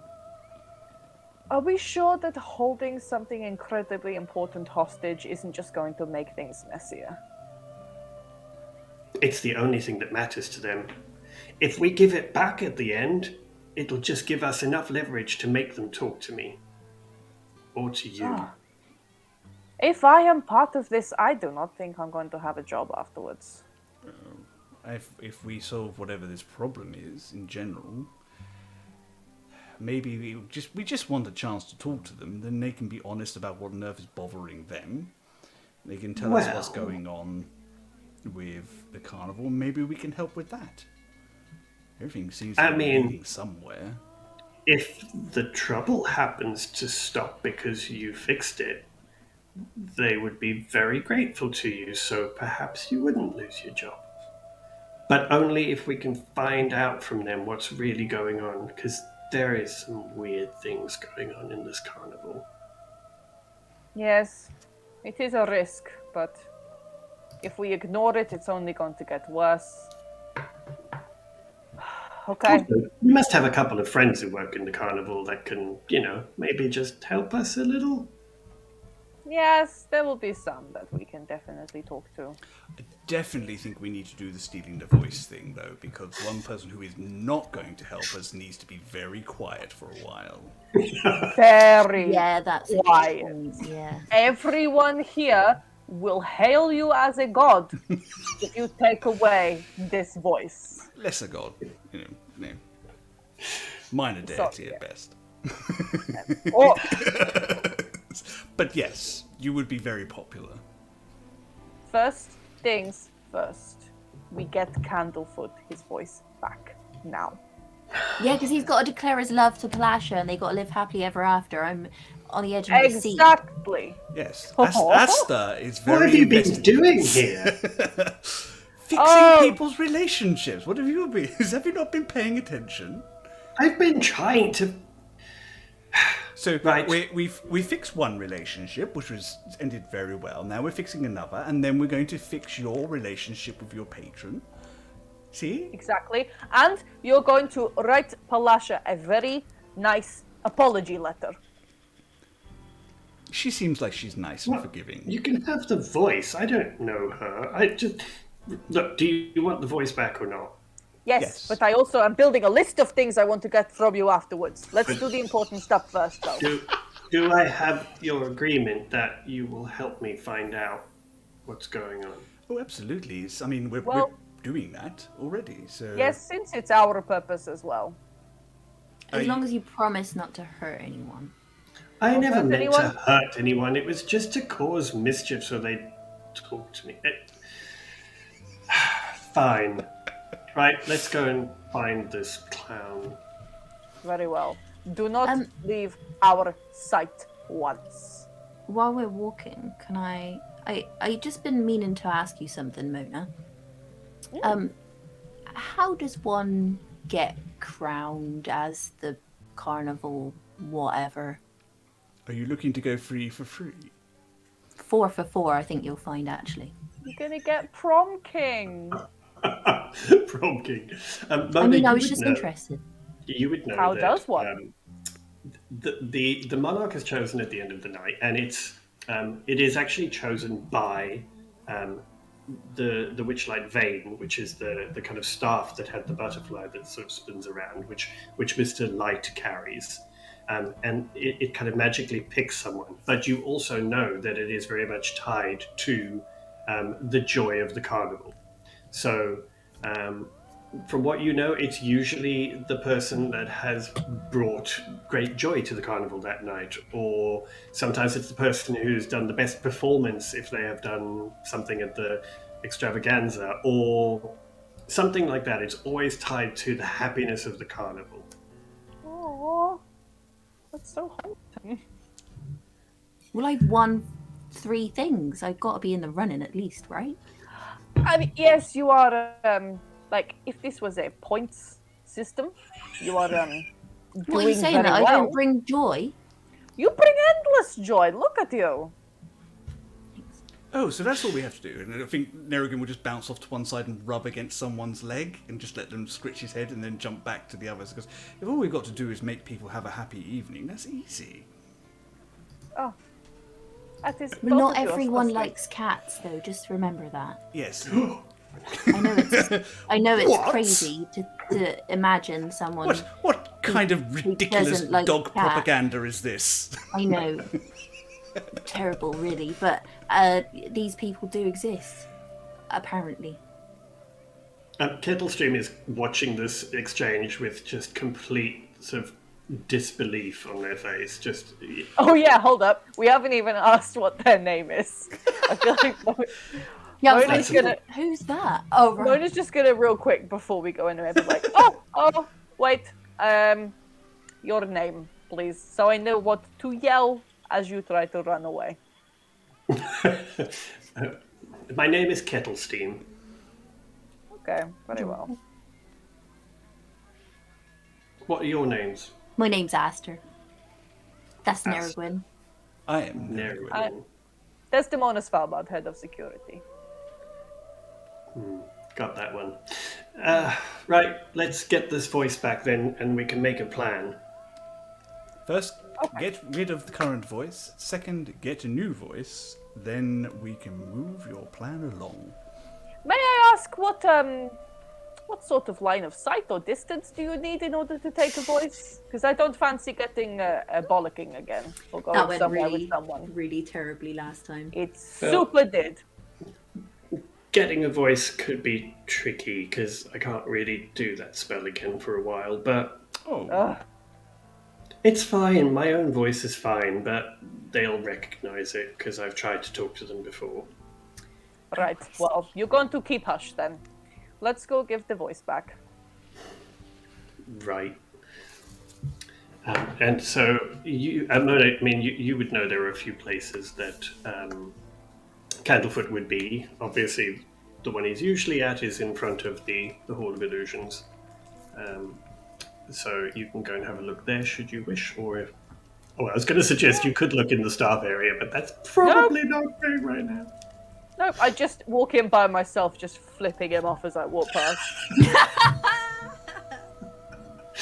Save that for later, because I want to see that. Yeah. So if you head back towards the Hall of Illusions, Candlefoot is there, and people are coming in and out, and Candlefoot is keeping a safe distance from the actual entrance to the tent, the marquee, but politely smiling at people. Doesn't seem to be kind of doing anything. I'll probably ask Kettlesteam to hang back a bit. And then I reckon Fine. I'll go up to Candlefoot. Candlefoot sees you coming and just waves excitedly at you. And then kind of gestures towards the Hall of Illusions as if to kind of say, are you going back in there? Nope, not going back in there for a while. Candlefoot, my friend, come here. He follows, but kind of keeps Don't worry glancing about back to make sure no one's kind of going in. It's fine. I'll check. Yep, nothing's on fire. It's fine. Right. So I will have, retrieve them like I did before if they go in without stamping a ticket. Yes, exactly. Nerwin. You be the guard cat. So, we have been doing some investigating, and we believe we are able to give you some auditory aid in giving you your voice back. His eyes go wide, and you can see he wasn't expecting that at all. So, we have found the person that took it in the first place, and don't get me wrong, tied up, told off, in deep trouble. Okay, in deep trouble. Has agreed to give it back to you. So, would you be willing to come and be within their It shakes, presence? like he's literally moving, like just trying to see which way to go because he just is Okay. like so excited. Okay, right. Come. He And I'll follows you take immediately. Candlefoot to where Kettlestein is. As soon as Kettlestein sees Candlefoot coming forward with you, they look visibly kind of have gone from like, fine, I'll wait here, to looking really sheepish and a bit kind of like sort of slightly embarrassed by it all. Ha! And kind of looks up as you come forward and sort of tries to look as if they're not really worried about it, but it's obviously quite Like a uncomfortable. teenager being told to apologise to the neighbour, like, Exactly. sorry, Exactly. God. Not quite stroppy, but very much like, yeah, whatever. I'm not at all upset that I did this. It's fine. And without saying anything to start with, literally just kind of takes the doll out, holds it up, and then pauses for a second and goes, "Sorry, it was nothing personal." But as they say that, you can see that Candlefoot is immediately thrown totally by hearing his own voice at him. Oh, yeah! And kind of just, his mouth drops open and he just looks at them kind of in absolute stunned. The Kettlesteam unwinds the twisted piece of thorn and bramble, takes it off, crushes it in the hand and drops it to the floor. And then kind of just stands there awkwardly holding the doll. Is it done? It's done! Kettlestream says it in a really guttural, deep voice that's completely unlike the very pleasant voice they just had. And Candlefoot is still sort of open-mouthed and a bit like... Candlefoot? Did it work? speak? Can you talk? No. Your first word should be to Palasha. Yes! But what if it didn't work and then he gets over there and then it's like... Well, I mean, he should practice out of earshot, obviously, but like the first word. He looks slightly terrified at Asta's kind of... Now you can see he's like... What? But doesn't say anything yet. It's obviously too scared to speak. Aww. I mean, you can whisper to me. I'm not a person. I don't count. If you need to try it. Whatever you want to do. Tell me how wonderful I look.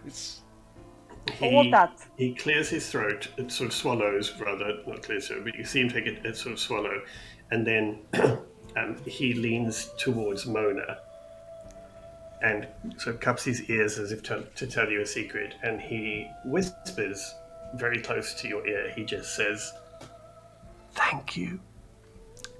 And then immediately his eyes brighten because he's realized his voice is back. And he turns and runs towards Silversong Lake. Not before I give him a big hug. I mean, I give him a big, like, spinning round in a circle hug, and then I let him run. He is just so excited, and he literally, like, he gives you a big hug, nods, and kind of says, Go! "Thank you" to the two of you, and then runs to Silversong Lake. Oh. Anybody else want to be there when it happens? Yeah, I kind of do, but then I also think that it's probably like a private moment and that, and I don't want to like. Well, Palasha is still performing waiting there. in the background. Like So that. Palasha is still performing there, so there are other people there. Ooh, Palasha might be of assistance in trying to get an audience with Mr. Witch and Mr. Light. Potentially. We need to give them some time, but it would be quite good to talk to her directly. Yes, because we didn't get the opportunity last time for some reason. And I look at Kelstein. Kettlestein looks completely oblivious. They're like, what? So, what would you guys like to do? What is the plan? How are we going to get this item? Probably get some help. Yes, I reckon. Who do we think is most likely, apart from Asta, to be crowned the monarch? Whoever brings most joy. Does not matter. Does not matter who, but we will be there, and Witch will be there, and Light will be there. And if we get close, we snap chain and take the watch. Yes, that but will to get work. close, surely you must be crowned. Or work here. Why would I be close? Not you. Oh. Burley carries crown, and others carry things for performance. They all on stage. I have a feeling that Burley is not going to be too keen to do this. We can ask. We can ask. I mean, but, if this did you patron see- is as powerful as we suspect she is, maybe she can help him find Hurley. Sibilna is all powerful. All powerful. Yes. I think Nerogwin does that slightly skeptical cat face for a second, but lets it ride. I'm not just being like, well, if I'm more powerful, then what is she? She's not that powerful. We wouldn't need her help. So, where first? Who first? I mean, yes, we could talk to Burley about Hurley. Maybe that will be an incentive. What do you think, my friends? Or we talk to Palasha. Burley or Palasha. Durligren did say they were the most trustworthy people here. After all. Plus, we get to find out what happened. Asta's clearly very invested in this, you understand. I feel like we should go see Palasha first. Oh, little Asta, like, ooh. How can you Little say Asta, no? All 8 foot of Asta. Yeah. How can you say no to Not that, so little. that little face on that enormous frame? Yep. So you're Okay. going to head to Silver Soul Lake, are you? Yeah. Head back there. So Palasha is still singing. Like, you make your way up there, and Palasha is still performing. And in the center, in this bowl, and there's still these beautiful water creatures that have been created out of water magically around her. And the audience is coming and going, but most people are sitting and just entranced by the voice. And you see Candlefoot is on the side of the lake that's nearest to where Palasha is, and is kind of just pacing a little bit. And you can see they're kind of mumbling, so obviously preparing for whatever they're going to say. But looking very, very nervous. Very, very nervous. Is there any? Would there be any flowers around or anything? Oh yeah, the whole carnival, there's loads of flowers everywhere. It's beautifully decorated wherever you go. Okay. Can I pick some flowers Sure. and take them to him? He doesn't even see you coming because he's so in his own, just sort of thinking and clearly sort of mumbling to himself, not sure what it's like, and so turns around, sees you, and kind of goes, and clearly doesn't know why you're giving him flowers. Oh wait, I thought you could give them to Palasha. As a conversation starter or.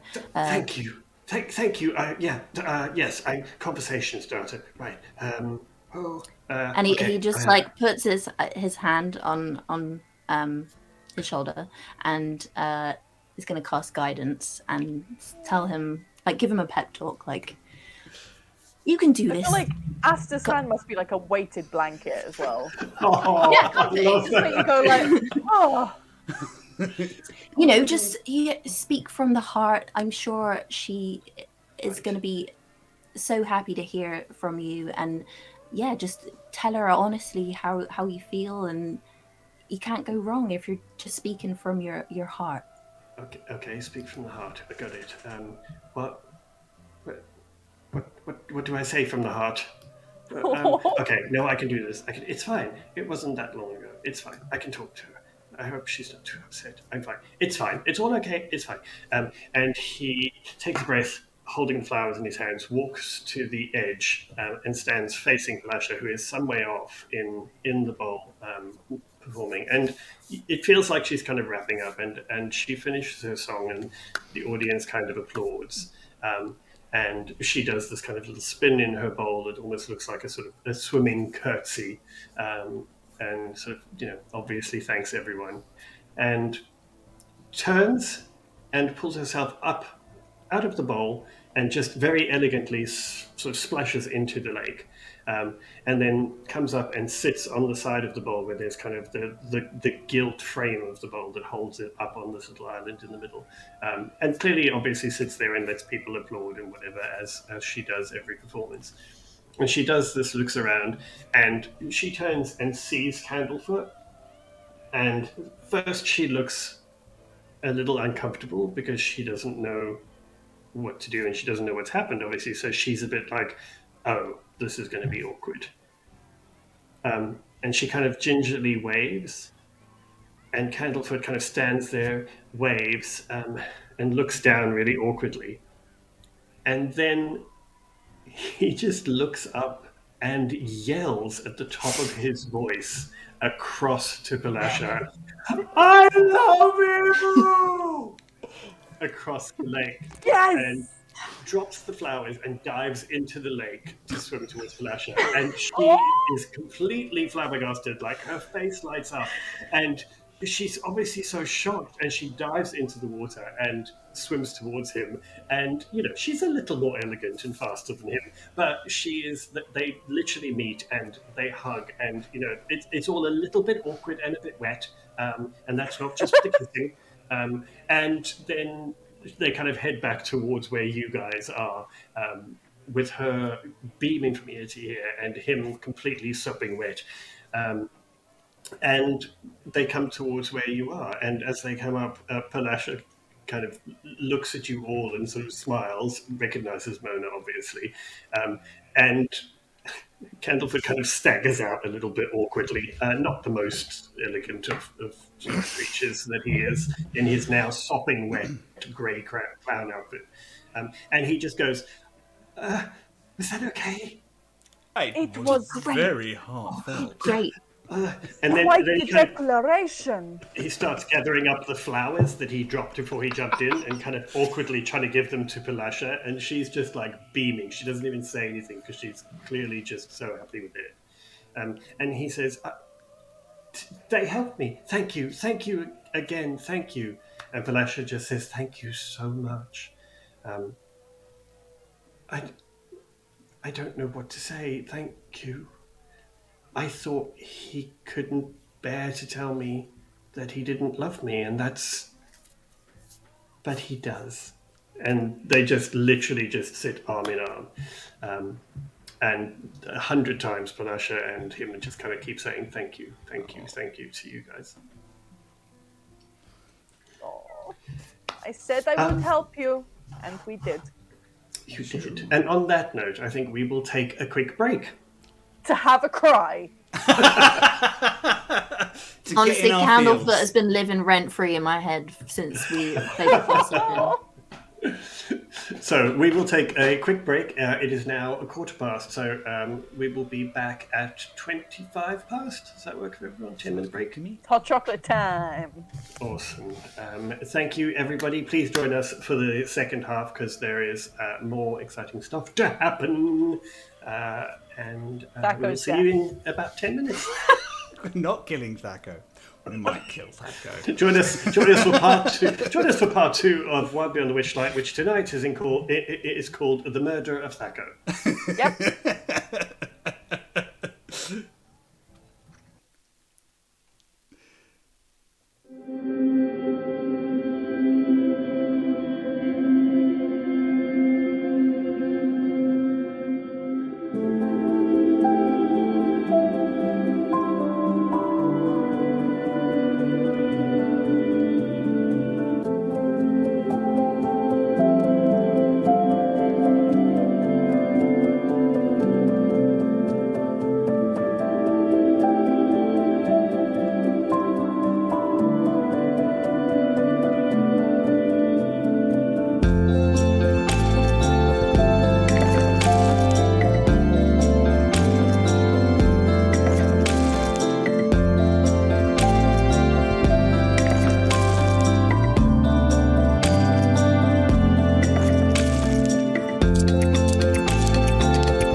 So, welcome back, everybody. Thank you for staying with us. I hope you had a good break and a stretch and got something to refresh yourselves with.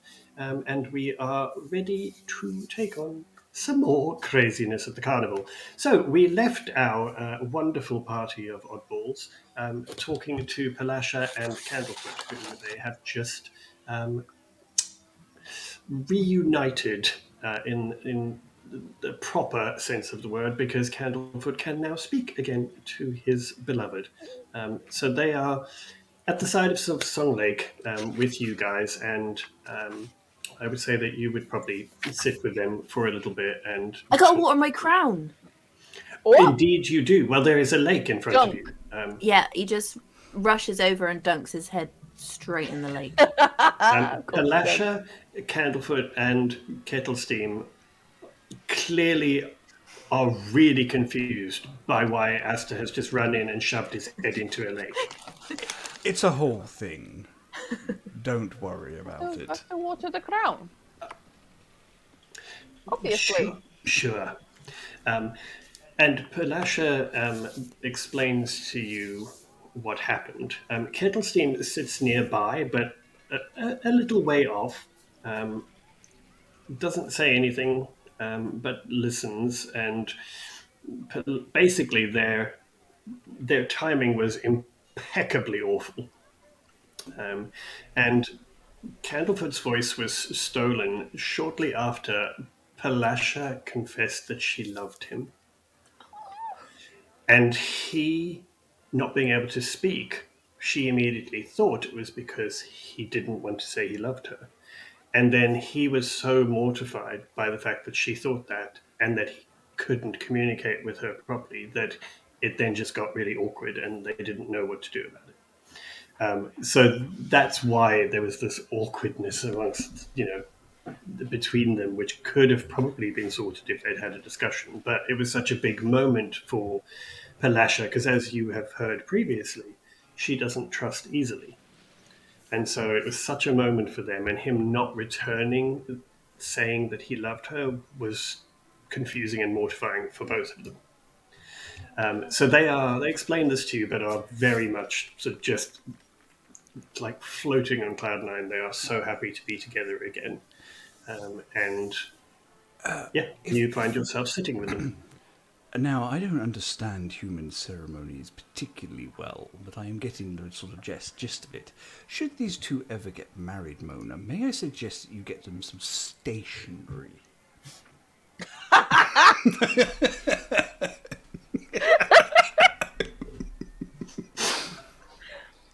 Yes, I think paper and pen is a useful tool to have just in case.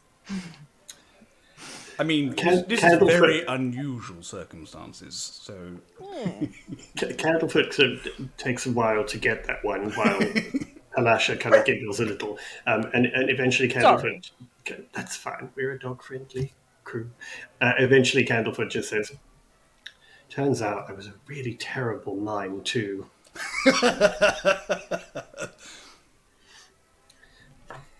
Anyway, so what... So you're visitors to the carnival, and you're just here to see what it's like? Have you enjoyed it? Actually, we're on a secret mission. Yes, a bit more to it. Oh? Yeah, I was wondering, actually, we were coming to talk to you, actually, Palasha.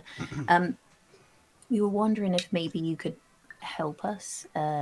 We're trying to get to Prismere, and we heard that there was a crossing to the Feywild in the carnival. Don't know anything about that, do you? I am afraid I don't. Palasha's voice, just so you know, is it sounds like a perfectly sort of normal female voice to start with, but as she speaks, it's almost like there is a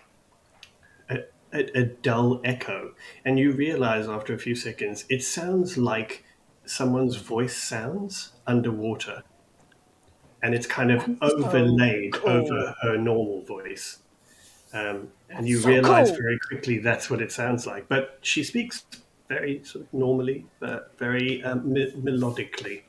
And she says, I know nothing about a Prismere. The Fey Crossing is a rumor. We've heard that, but I've never encountered it. Perhaps Mr. Witch and Light would know, but they tend to keep things pretty close to their chests. Yes, Yeah, we that's have what we're noticed. hearing from a lot of people.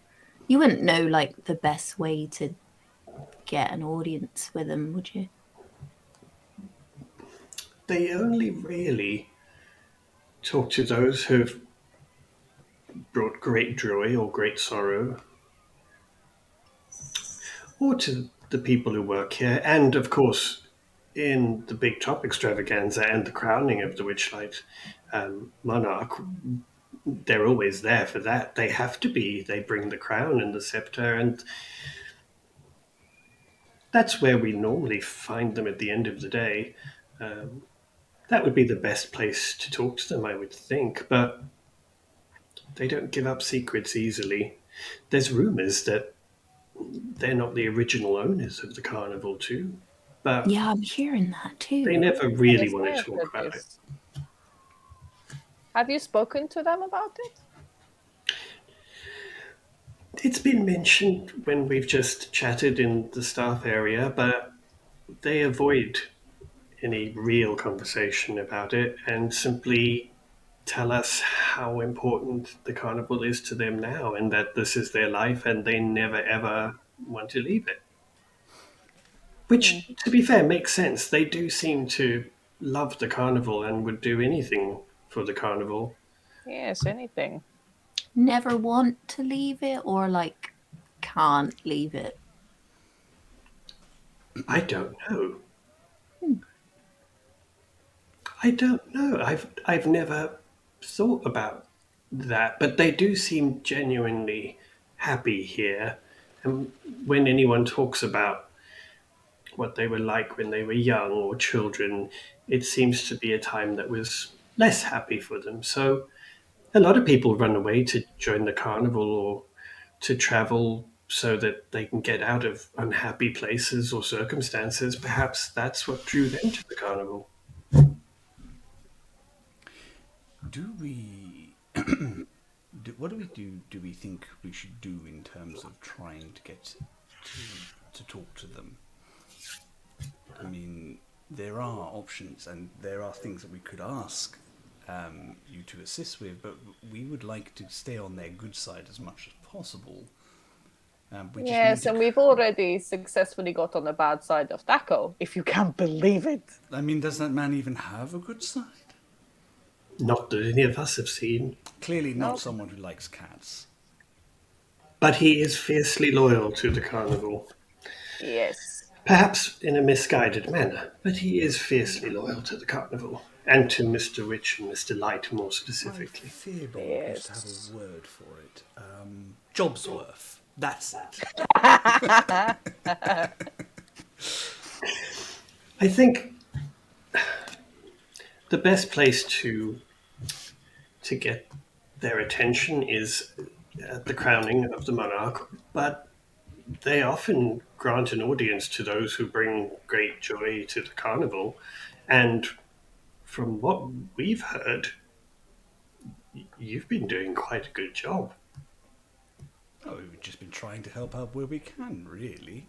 I'd like to help out more. Yes.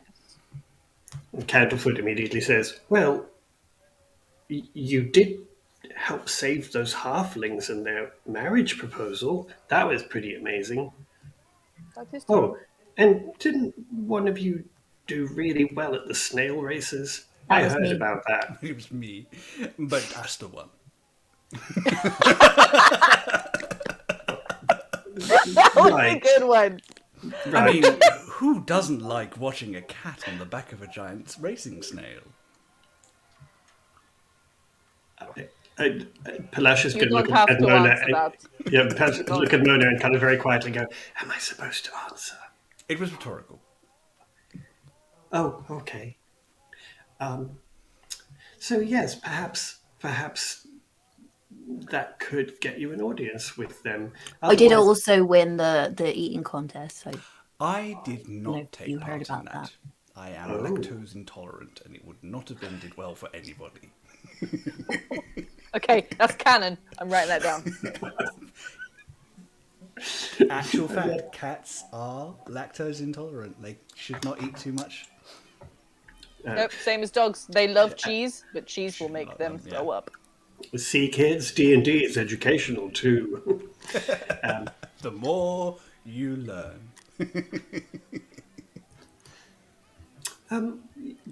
So yes, perhaps that could get you an audience with them. Audience rather than the monarch. Well- Monarch seems like a big thing. Well, it's a coronation, so it's not much of a meeting to chat. But No, they will both be exactly. there. They would, but Kettle stream, good. kettle steam from sort of behind when you're talking about this just goes. You hear a kind of clacking noise, and then they go, "No, steal watch at Monarch. Steal watch, not visit. Steal watch at crowning." we're trying to be subtle. Oh, Stay back there. Well, that let the kitten out of the bag, didn't it? Palasha kind of looks a bit confused and says, "What? Why would you steal the watch?" well, he Well- thinks if we have the watch, it's something that's really important to Mr. Witch or Mr. Light. I don't know which one. Mr. Witch. Right, Mr. Witch has the watch. I'll remember that. Which watch? If we have something that he really needs, and it seems like he does need that a lot, then he'll be willing to talk to us. It's a bit of a risky plan, but right now it's kind of the only one we have. I mean, the witch is the watch is everything to Mr. Witch, and it keeps the carnival running on time, and it helps us set up the carnival, and so I guess they certainly, but you would give it back, wouldn't you? Oh yeah, of course. Absolutely. I mean, the yes, carnival I'd be can't a run bit without out of the the watch. job. Could never deny anybody this wonderful experience. No, not- we're not I'd rather the thieves. carnival stay, just for the personal reasons.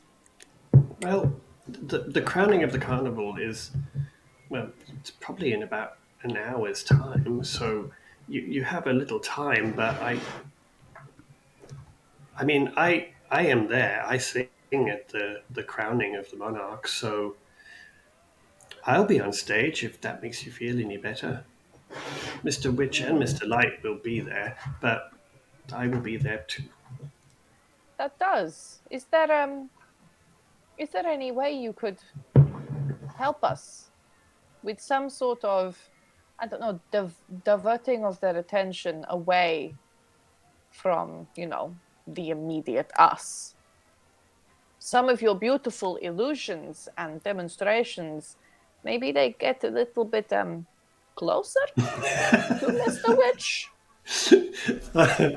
They both laugh at that, and although they look a little kind of uncomfortable at the idea of doing this to their bosses, they kind of look at each other, and Palasha says, "You've done so much for us. We can help, but I wouldn't want anyone to get hurt or get in trouble, so..." Oh No, no, we that's don't not want what that we want either. We don't want anyone to get hurt. We merely mean, just you want to guys get know their me. attention, their undivided attention for a little while. Yes, exactly. Well- you know me. You know our intentions are purely to keep this place safe and to keep you safe and to make everybody safe and happy again. Because things Well- have been going a bit wrong, and we want that to end.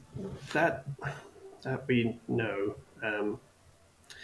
Well, Mr. Light will be using the Witchlight vein, to choose the monarch. So that may be a little difficult to get from him. But Yes. Mr. Witch always carries his watch tucked in the pocket of his waistcoat.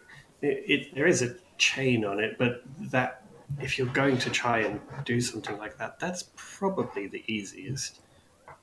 And I'm I sure reckon we so. could make a little splashing at some point if that would help. That would be good. I'm assuming Mona has seen the crowning a few times. Does she know of any like specific point that would be good for Palasha to do that distraction so they're all sort of synced up and know when to time things? Yeah, so basically, Mona would definitely know. So the way that it works is everyone sort of takes their seats and everything. And then Mr. Light stands up and does a bit of a speech, as he always does with everything. And the Witchlight Vane chooses the monarch to be crowned. They then come up to the stage, and it's there where kind of everyone is closest together. And Mr. Witch will take the crown that Burley brings in a hat box, and he will place it on the head of the monarch to crown them. So he will be there on stage with his pocket watch, and he will crown them. And Palasha is there too because she sings as soon as they have been crowned. And then they do a bit of a sort of walk around in the big top. So Mr. Witch and Mr. Light walk with the monarch on a kind of, a lap of honor. And there's sort of big spectacle and that kind of thing. And Burley is there as well because he sets off fireworks and he brings in the box of the crown. So they're all in that space at the same time. But probably, I guess you would know that to get close to Mr. Witch, you would probably have to be on stage when the crowning happens, or at least close enough to reach, because that's the only time he's really distracted with doing something. So yeah, I mean, as they suggested, you could potentially, or as Kittelstein suggested, you could potentially try and steal the watch from him then, because people will be on stage next to him, so he may not notice. But that's pretty much the only time, unless you wanted to try and do something sneaky when they were walking around or when they were heading back to their wagon. So there are a number of Sneaking opportunities. isn't our strong point. Not with those rolls, no. Speak for yourself. I was just distracted by ooh. I do have a racial trait, which is hidden step. So as a bonus action, I can turn invisible until the start of my next turn. So how long would that be? 6 seconds. Well, yeah, I was going to say, Seconds. generally it's 6 seconds. But is that an action?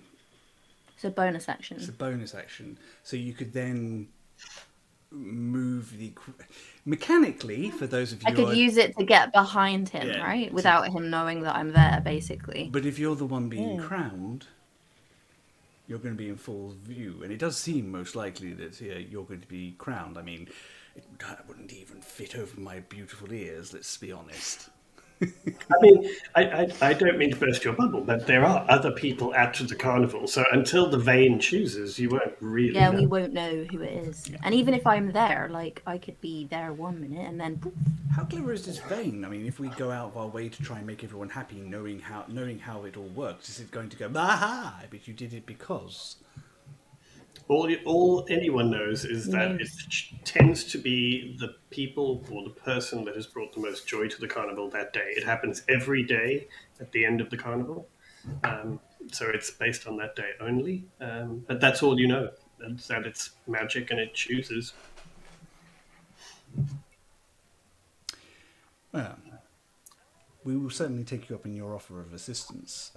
If you could create a small distraction when Mona indicates, it would be beneficial to us.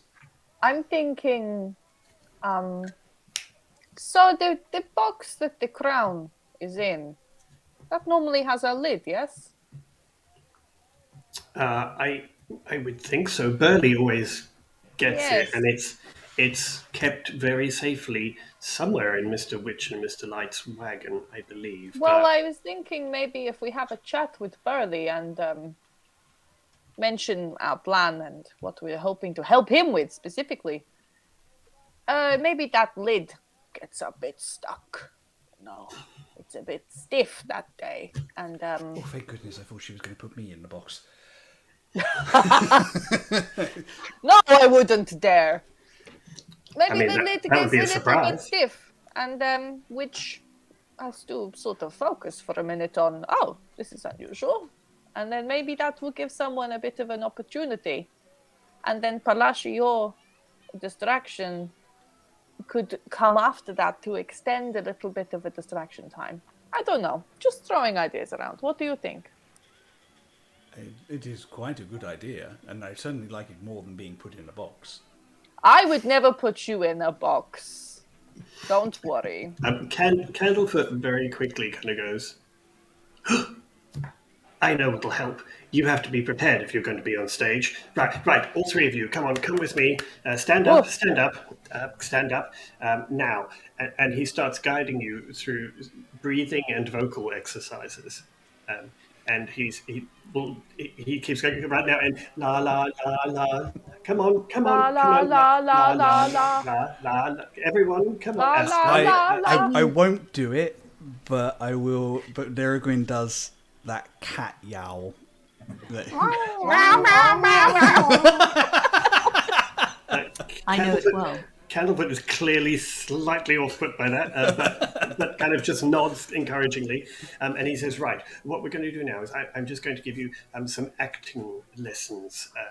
And he proceeds to spend the next 10 minutes or so helping you learning how to enunciate and how to act, because he's trained to perform on stage, and he helps you to just be a little more confident with being on stage and helping. Just when you're sort of expecting this to go somewhere, it kind of doesn't, and he kind of goes, so yeah, I hope that helps. Thank you, Candlefoot. Thank you, Candlefoot, my friend. I feel very theatrical. Oh yeah, I'm definitely ready. Great. See, I can help too. Yeah. Yes, okay. I certainly feel more confident about our chances now. Well, that's all. Acting's all about the confidence, really. No, my friends, I should be fantastic at it. Are you going to be there at the crowning, Candlefoot? I'm there. I'm not on stage, but I'm always there to cheer people on and do some tricks for everyone. So I'll be there.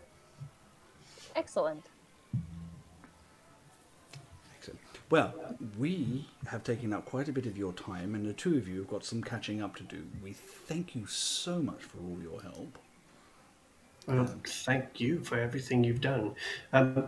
To let us know, Mona, if you need that distraction. Yes. At the moment, unless we say otherwise, just assume. What about if we make a signal, just in case, like in the moment we got to change the plan, and we suddenly need a diversion? Say we roll really low on a stealth check or something. Again. just in case. I don't know. Caw-caw! As you say that, Kettle Steam just sort of looks at you. I was gonna say. I mean, no offense. That was just the first thing that came to mind. Oh, no. She literally just snorts at you and looks the other way. You should hear a cat yowl. It's not much better. Maybe that can be our signal. You're a cat. People expect it. I can get quite loud too. Perfect. Right. If you hear a cat screaming, that is the cue. Nice and subtle. I like it. We are all about subtlety. Can you not tell? No one else in the carnival will notice that at all. No. Cool. So you guys, you probably now have less than an hour before the crowning of the Witchlight Monarch. So you can sort of prepare or go and speak to someone else or anything else you want to do at the carnival. Now is your chance before the crowning. We probably need to talk to Burley if we're going to get Burley on side. Yep. Go and talk to the hug bear. Yeah. Big fluffy hug there. That wasn't me. I can't remember who that was, but that was early. It was so good. Oh, I missed it. That's lovely. I like that. So yeah, Burley will still be outside where the staff area is, pretty much where you left him because he does his rounds, but that's where he tends to be. He didn't see our disgraceful display inside the staff area, did he? No, I mean Okay, you good. would have to sort of ask him whether he knows about it, but he wouldn't have seen it because you guys went to the side to go in to go That's out. fine, rather, because sorry. I'm still his boss, so I need to act like I know what the fuck I'm doing. Good luck with that. Yeah. Cool. So you're going to go up to see Burley, yeah? Mm-hmm. Okay. So you head up there, and Burley is, as expected, outside, standing kind of cross arms, just watching people. He's got a smile on his face as he's watching kids play. There are kids in face paint who are sort of playing different characters with this magic face paint on. And he's just standing watching this huge hugbear, to coin someone else's phrase. And as you come up, he kind of sees you, obviously sees you coming up, recognizes Mona, and kind of sighs deeply. Hi, Mona. Hello, my friend. How are we doing? Well, I was all right until Thaco came out. Ugh. Oh, God. What did he say this time? Well, he's not very happy with you, is he? You heard about that, huh? Yeah, I kind of just told him you must have snuck in from the other side. But he's always grumpy anyway, so won't make much difference to his mood. Oh, well, I'm sorry if he gave you a hard time about it. But like you said, he's a dick to everyone. He moans a lot, but, he cares about the carnival. Yeah, that's about the only thing he cares about. People, other people, and personal hygiene, not high on his list. Sick burn. I can't disagree with you there, but Mm-hmm. don't tell him I said that. Oh, no. Good God. I'd rather not tell him anything. It's probably not a good idea for you to go back in there just yet, certainly not with these two. Nope, the plan is to avoid that one. We actually wanted to discuss something else with you about the crowning. I'm assuming you're going to be there as usual. Oh yeah, we'll bring the crown down, and it's not too long now. We're heading to the end of another day with the carnival. Yes, you're what's the word? Observant. Who do you think's gonna get crowned? got any insider tips? I have no idea. As far as I know, there's no control over who it's going to be. The Vane just chooses, but it's always someone who's brought a lot of joy. That's all I know. Yes. Why? You're not trying to rig it, are you? No. Could we? I don't know. I don't even think Witch and Light know who's going to be chosen, so I doubt it. Well, our intention is to... Well, I mean, it depends on how it's measured and things. Our intention is to bring pure joy back to this place anyway. That's it. The whole intention is to fix this place. And there's an intention that may particularly interest you. We have heard Burley. An interesting rumour, my friend. Yes. A mutual friend suggested they were concerned about you, saying that they were worried that you were hiding your concern about your missing brother. Oh. First off, you shouldn't hold those sorts of things in, Burley. You've got friends you can lean on. You should definitely be leaning on them. You're not alone, and Mona is here, and I believe you have several other people who think very fondly of you. Well, thank you, strange cat. Neragwin, the therapy cat. Oh, Love that. Emotional support animal. It's well, Hurley obviously just I don't know got tired of being at the carnival. I think, but it was kind of strange. He didn't say he was going. He just left one day. that's the Does thing. that seem like likely? Like, wouldn't he tell you if he was going to leave? Well, I would have thought so, but But well, maybe I something did. else happened. Is what I'm trying to get at here. I mean, lots of people have reported missing things, and people have been making weird deals and stuff, and like maybe I don't know, something happened. Like maybe it wasn't his choice to go. Is what I'm saying. Because he wouldn't just leave you without saying something, brother. You know this. Well, I mean, I did think maybe that, but there's nothing that says that. There have been some strange things happening here, but well, but yeah, I'm sure it's fine. I'm sure it's What we're saying is we think that there is something nefarious about Hurley missing, and we think we can help. But in order to do this help, we need you kind of on our side. Burley. Actually, roll me a persuasion check first. Oh no! So many of these. The persuasion Yeah. button's getting worn out.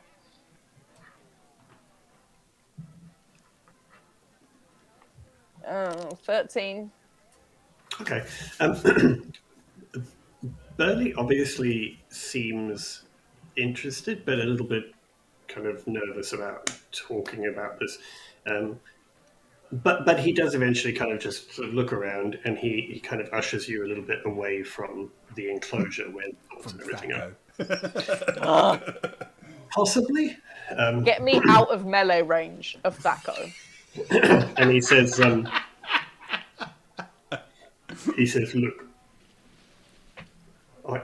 I know you, Mona. You've got a good heart, and I've been watching you two. Of course you have. around here.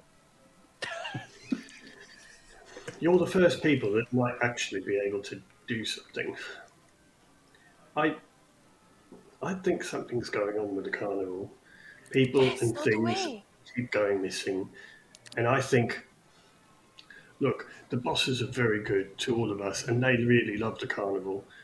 And I don't want to do anything that would hurt them, but I, I think they know more than they either want to or can tell Yeah, us. I agree. We And you suspect are- the And same. some of your colleagues, a lot of our colleagues, seem to agree. They're Again, good guys. no one means anything. And we don't anything want negative. No, absolutely. We want No. the carnival to run, and we want the carnival to run well. But whatever Yes. this is, this cloud lurking over it needs to be removed. Well, I mean, a lot of people have tried to kind of get them to talk about the carnival, and people have reported missing things, and they just don't seem to want to, or like I said, maybe they can't Yes. talk about it. But This is what we're trying to remedy with well, how are you going to a fix that? plan. So, bear with us. It involves some temporary misplacement of property. Yes, I- I like this way of Carry saying it. on. The intention is to temporarily remove the pocket watch from Mr. Witch, and then, as a condition of return, he is to have an open discussion with us about what is really happening and how we can really help. Not so we can use the information against them, not so we can do anything aggressive, just to help. To be honest, we want to find the way to the Fey crossing, and this seems like it might also open up the opportunity to do that. It all seems to be linked together. Yeah, I feel like whatever's happening with the carnival has some kind of connection to the Feywild anyway, so Burley kind of thinks a little bit, and you can see he's mulling this over, and eventually he says, that might just work. They, Oh, those things are really important to them. If anything could get them to talk, it might be the fear of losing those. I mean, I don't condone theft, and I don't want to. Oh, it's not theft. It's just borrowing. Well, We're going to give it back. It's just, and I definitely a loan. don't want them to get hurt or anything. But no. and I don't want to lose my job if they. But I'll help if I can. If anything, my job's more at risk here than yours. My God. So what? So you're planning on lifting the watch, yeah? Yes, and we seem to be getting the impression that the crowning will be the best opportunity for this, which is why we are here to talk to you.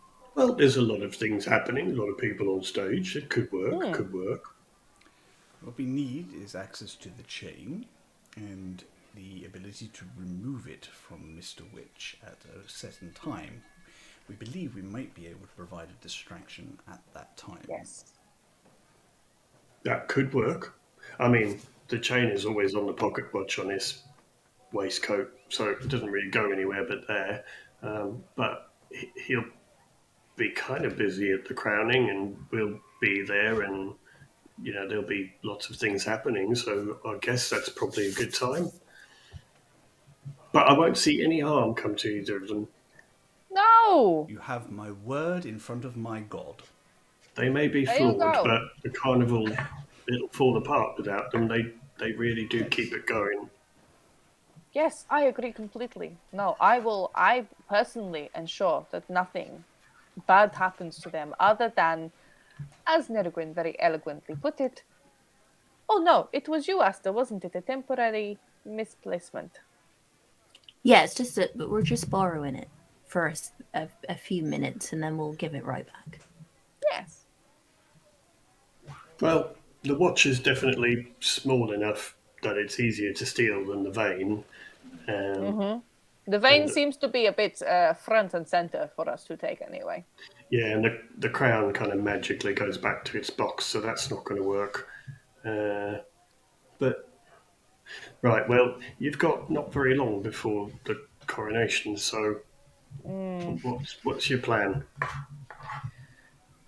Well, Can you break the chain so it's easier to lift? What, Remember me? Possibly. I don't think I could do that with these hands. And he lifts up his enormous big fingers. It's only a little chain. I don't think it's particularly hard. It's just a watch chain. Where's Kettlestein, by the way? We still got them with us. Kettlestein is standing behind and kind of away from you, very aware of the fact that they know who Burley is, and they are basically terrified that you're going to tell everyone that they're the one causing trouble. So they're just hanging back. good. In which case, could you make it so that the box is difficult to open? That was Mona or Asta? One of you suggested that as a possibility. I think that Yes, was I thought Mona's it idea. would be a good idea if maybe, the lid. Maybe since you're holding the box, the lid gets a little bit stuck with those big, beautiful hands of yours. Maybe just like a thumb ends up I on mean, the lid. I could have a clumsy moment, I guess. Yes, and he's all flustered, and we don't know. We have to sort this out. Oh no, and then he won't feel someone go, "Ay, Is that the technical do you- term? I like that technical term. Oi, oi. It is the security term. Ayoy. We still haven't really decided or talked about who is going to take No. the watch. Right, well, I don't have hands. Right, No. that's Nergwin out. And Asta, there is a high chance you could be crowned, but again, there's no guarantee. Ironically, I probably have. But if I'm eyesight crowned, I'll vision. be right there on the stage, and isn't that the perfect would. place to be? And then if But there I is feel some kind like- of distraction to take the focus away from me for the moment, like the box or Palasha whatever she might do, then I will be right there, ready to take the watch. I mean, Exactly. if you It would guys be have got to get on ideal. the stage, that's a whole nother thing, isn't it? I mean, I'm right But there. as Eva, I you think maybe it could work with all the chaos happening in the carnival at the moment. Would I be able to sway maybe being on stage as extra security for Mr. Vitch himself? I mean, Derla normally escorts them in, but I mean, you could be standing off to the side. You are What if security. something happens to Derla is the Display cities. Spacer Beast. I think that they might come on side as well if we ask them. Yeah, what if they Yes. say they're like really sick and they can't do it and Mona has to do it instead? Or we could do a proper get down Mr. President moment and take him down. President of who? Don't worry about that. Damn. I think perhaps we have a good opportunity here with our friend. Okay, so there will be a distraction from the crowd. It will come at a certain time, preferably after you have delayed the ceremony slightly. Either our good friend Asta will be on stage, or invisible and on stage. Right. Put that So- president down. That's a very different thing with that displacer beast. Put that president down now. Spit him out. Drop it. So Burley just sort of is listening to all of this, and he listens and just goes, "Okay, there's quite a lot. So I'm just going to keep the box closed. a Yes, little make longer. it so that lid is oh so stiff. Oh no. Okay, Yes. I can do that. I knew you could. I knew you could.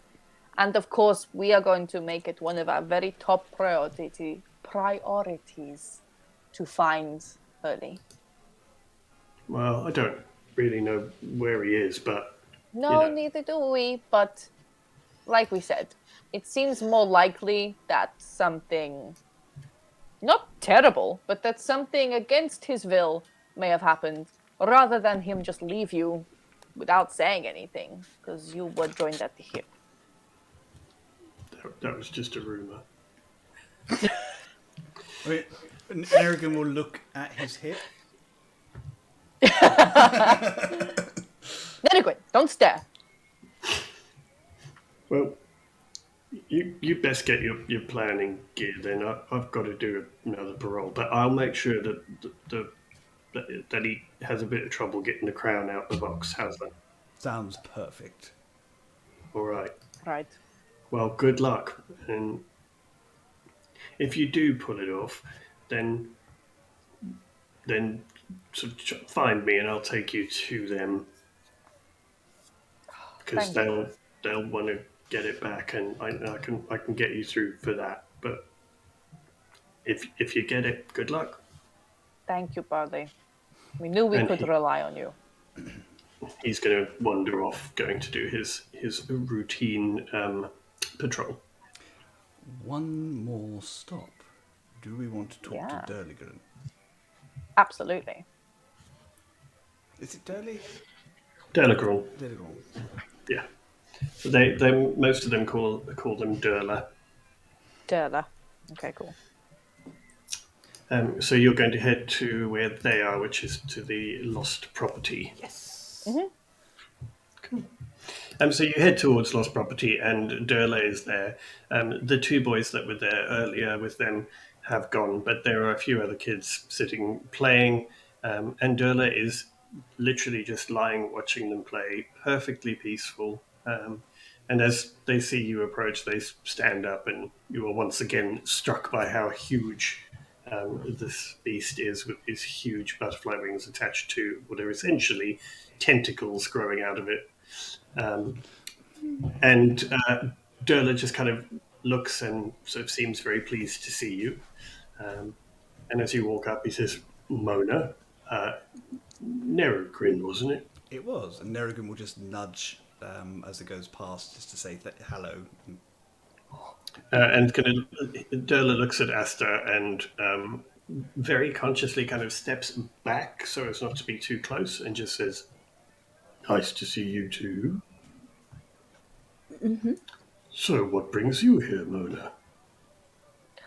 Well, we have something to discuss surrounding the crowning, which shall be happening unnervingly soon. We were hoping maybe we could chat to you about something we'd like to participate in during this crowning. Of course. Because I believe you are to be security on the stage, yes? Well, I normally escort them to the stage, Mr. Witch and Mr. Light. How can I help you, and what did you have in mind? Well, by helping us, you will be helping you, because we are currently on a bit of a mission to help a lot of people. We're going to try and fix the carnival. Yes, that. And in turn, fix your predicament as well. When you say fix the carnival, what do you mean? Make it so that people stop disappearing, hopefully. Or at least get some answers to see if we can at least have a go at trying to stop it. Yes, we've all noticed things going askew and wrong lately. Might be putting a lot on themselves, but we think it is worth a try. And what exactly do you need me to do? Well, can we explain the plan surreptitiously as we can, rather than running through it for a third time for everybody? Goes through the explanation, and Derla is very, very sort of quiet and still and doesn't really react at all, but just listens intently. And at the end of it, Derla says, "So, you just want me to not be available?" Or if you don't want to not be available, if you want to ensure that no harm comes to Mr. Witch and Mr. Light, we would understand. But just ensure that our distraction goes off without a hitch. Yes, and perhaps help myself or Asta, whoever can end up on the stage, to get what we need to get, you know?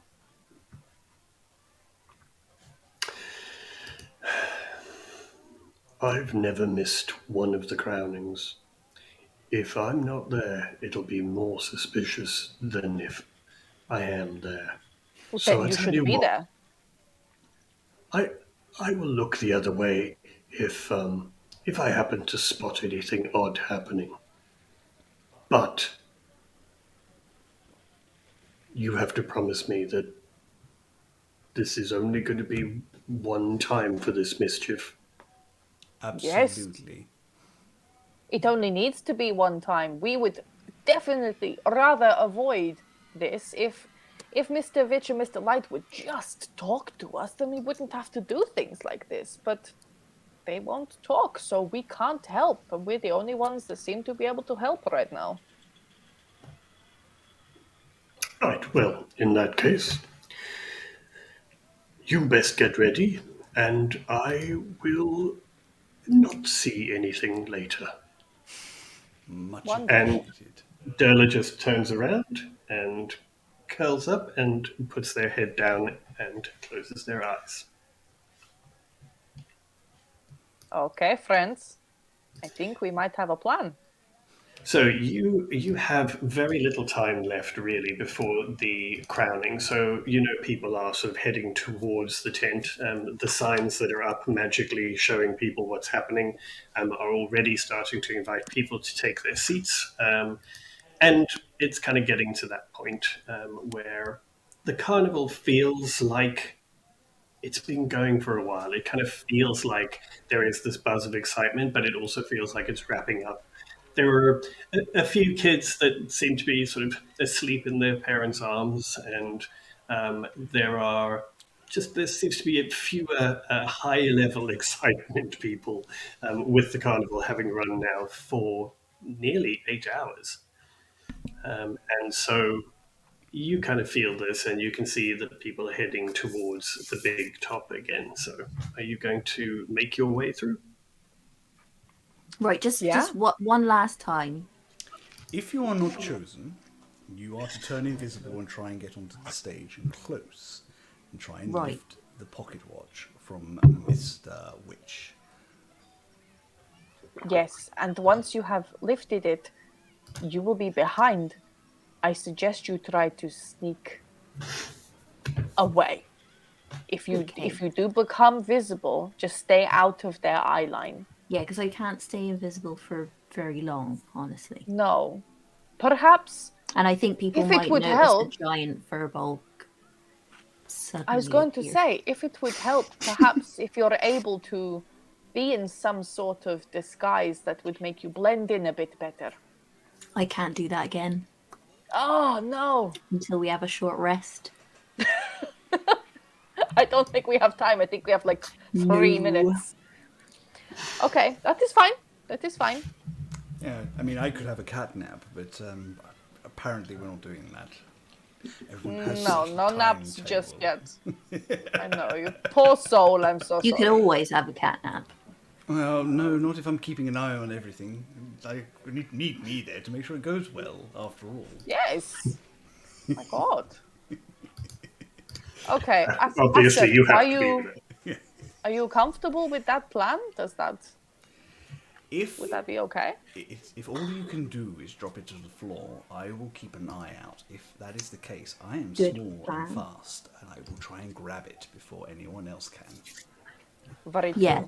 You try and stay close and out of sight. Ready. And we now have 3 people on the stage who know what we're trying to do and are on our side. There's a very good chance even one of them could scoop it up for us. Okay. Sure, let's do it. Why not? So the fanfare for the crowning of the Witchlight monarch begins, which is a sign that everybody is now entering into the big top, and also that soon you will be joined by the Mr. Witch and Mr. Light. So, me get Am some- I able to stand to the side of, like, just, between backstage and stage, just as, like, an added, I'll stand there with my arms crossed just to look like I'm security that's supposed to be there kind of thing? Yeah, totally. I mean, you Just have in shared case with shit Durla gets and those real. kind of people, but you are security for the carnival. So, Yeah. although you don't always stand right there, you are usually present at big events in some way. So it wouldn't raise too much kind of suspicion for you to be there at all. And Okay, so I'm going to stand as close to on stage as I can without being on stage. did we discuss like what the Kenku is doing in all of this? Not really. I think we've just pretty much ignored them, to be fair. And the Kenku is literally just trailing around you like a sulky teenager. Like maybe basically. there's something they could do to help, like they knew magic. And I think we would have explained the plan to them directly and see if there's any ideas that they had as well, just to make sure that. Or any spells they've got. Yeah, because So we don't know what skills they've actually got. So apart from Kettlestein, disguising. yeah, I mean, well, we can look at that, but they basically what they had explained to you when you were first chatting was just this was their idea about leverage of some sort. And the only other thing they mentioned that I guess is of consequence to you, which you would probably remember, is that somebody would have to be able to pick or break the chain because it's a typical watch safety chain. So you wouldn't be able to just take the watch and run because it would pull. So that was kind of as far as they had got with their plan. Let's have a look if there's anything they can do to help you, shall we? None of us have any I really tools don't know on that us, I'm like the little right tool person bags to or do anything? this. Ironically, you need some other heroes Yeah. who My are sleight of actually hand better. and my stealth is not good, everyone. I'm just saying. My sleight of hand is quite good, but I can't. You've got turn no it. hands. How Yeah. can you have good sleight of hand if you've got no hands? Sleight of paw. Sleight of paw. It's for swiping dropped pieces of food before anyone notices. Okay, so Kettle Steam, we will retro this because if you had explained this to them, Kettle Steam can, as you have seen them do, use disguise self. So that is a possible useful spell if you tell them what you would like them to do. And otherwise, they offer to do anything that involves sort of minor illusion, but that's pretty much it.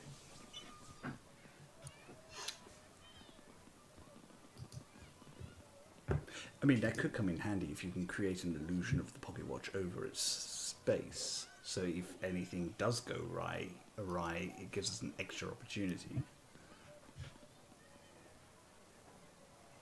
How do you mean? But as soon as someone touches it, they'd know it was Oh, that's true. an illusion, wouldn't they? But if it still looks like it's in pocket.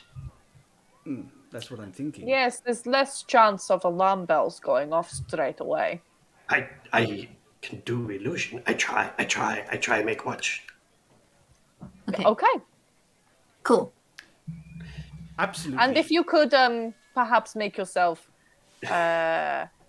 subtle in the crowd, there are a few people who know to look out for a right. Genku. You might want to So- disguise yourself. Kettle Stream literally has like their feathered arm raised to kind of mention exactly that as you say it. They're like, People Yes. know. Some people have seen Kettle Steam. Yes. Okay. Yes. and Kettle Steam transforms themselves into a very normal, very bland human. The basic mayonnaise Basic white bitch. bread you get presented with when you start a character Exactly. creation on a game. Because they are fully aware that there is nothing exceptional about them in this world. So, you guys hear the music start to play for the Witchlight Monarch Parade and crowning. Right. And you see people start heading in towards... Right, we better the- get in there and get a good the seat in seat. the front. I mean, there are still seats all over, so where would you guys like to sit? I guess we think probably need to near be the reasonably close to the front. Front, yeah. Sorry, Yeah. I was talking over you there. Oh no, it's all right. We're saying the same thing. Oh, so we don't just want to get near the front, I think, somewhere. Mona will be round the side again.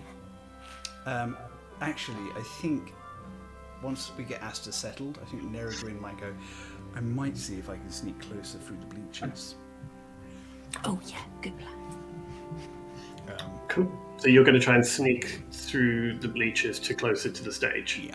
Try and get as close Okay. to the stage as I can and just be like watching other people's feet and stuff like that, give myself quite a clear dash to where they're going to be. Before he goes, Aster will just give Nergwin a quick pet on the head and cast guidance. Oh. Right. Fair enough.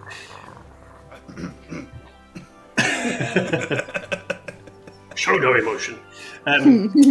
Okay, so you guys sort of take your seats. People have come in, and it's pretty full, but there are still some seats and stuff. But people are sort of sitting, getting excited. You can hear there's that buzz of the crowd with everyone kind of talking and waiting for things to happen. Nerrigan, roll me a stealth roll with advantage because you're under the bleachers. People are sitting already. And you're a kitty so- cat. And you're pretty tiny. This is where I rolled that 4 and 5 from earlier. You've So got guidance if you need it. An extra D4. that's true. Ooh. I might roll it anyway just to make sure because... oh, that's really good. That is a 27. Oh god, yeah. I mean, nobody even notices the cat. Even those that see the cat are just so excited with what's happening. So you are able to sidle up and be under the bleachers, but in direct access to the stage should you need to.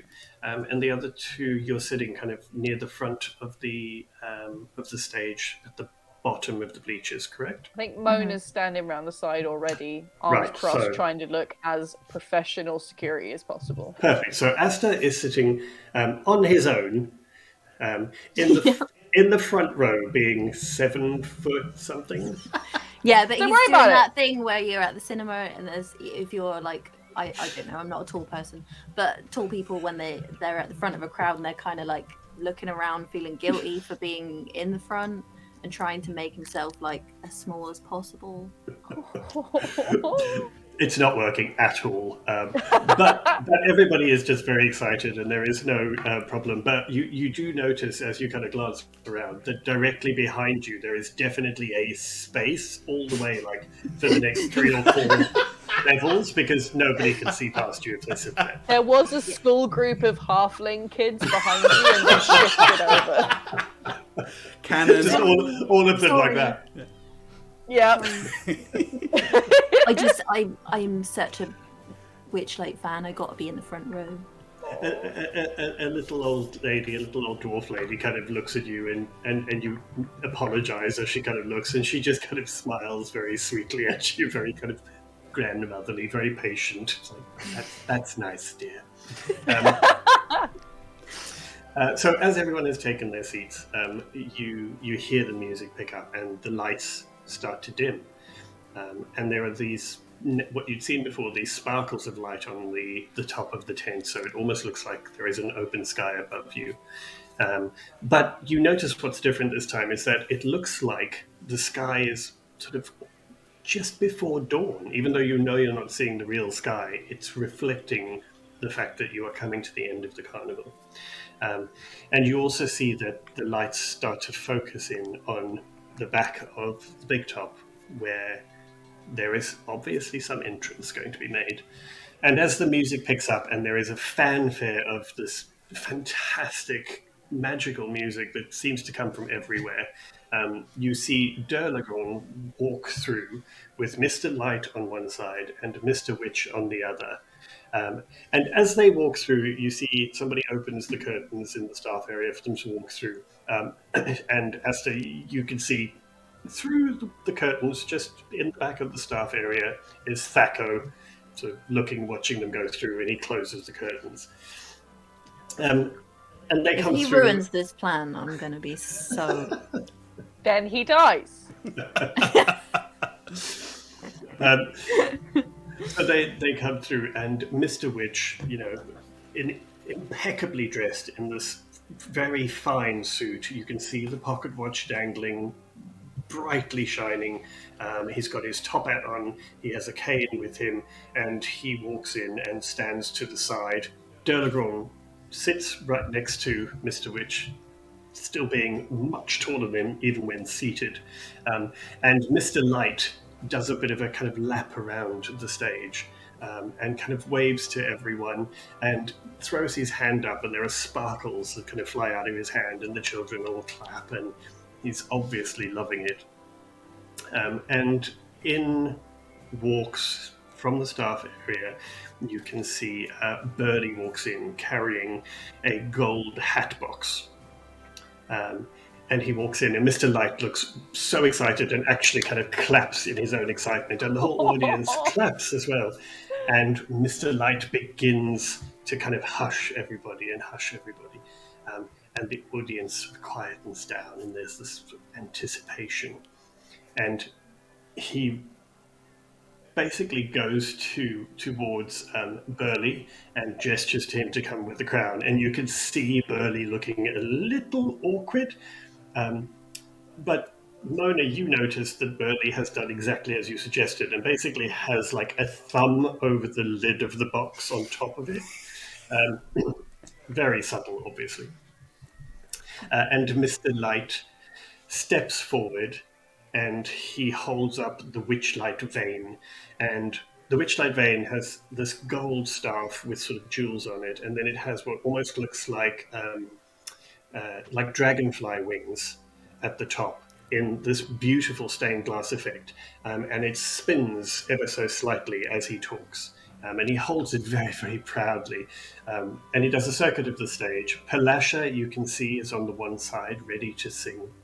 And Mr. Light begins his speech and says, "Welcome, everyone, to the home of joy, to a place of mirth, to your Witchlight Carnival! And everybody claps, and there are little bursts of magical fireworks that go off. And Mr. Light says, we bring joy, and you have brought us much joy while you have been with us today. And now it is time for us to crown the Witchlight Monarch. The Vane will show us the winner, but perhaps there is someone who wishes to tell us why they would like to be monarch. And he looks around the audience. And a couple of kids put up their hands, and he points at a child right next to Asta. And Mona has a moment of like, oh God, Asta's put his hand up. And Mr. Light says, You get yes. Asta like thinks about putting his hand up, but then he kind of catches like this death stare from Mona. It's like, And the little girl kind of goes, and he says, yes, why should you be the Witchlight Monarch? And she goes, because I'm clever. And there's kind of an awkward silence, and then he says, a very good reason, a very good reason. And totally turns away from her. And Neragrin likes this person. Sits on her lap. He holds the Vane up and he says, it is time for the Vane to choose. And as he says that, you see the little like dragonfly wings on the top of the Vane start spinning, almost like a weather vane would. And they spin and spin and spin. And as they spin, they weave what looks like a golden thread of sparkling energy. And this thread literally weaves its way through the audience. And you can see as it gets to like everybody, they're all like, and then it kind of weaves around them and past them, and it goes underneath people, and it's playful, and it's just that like everybody is entranced watching because they know it could stop at any time. And it winds its way up and up and up into the roof of the tent, and then plummets down almost like it's sort of some kind of aeroplane. And you watch this as if like it's an actual performance of its own as this goes around. And then you see it starts to sort of slow a little, this thread of golden light, and winds its way around a little bit. And then it comes towards the stage, and it circles once. And it wraps itself around Asta's shoulders. Oh my god!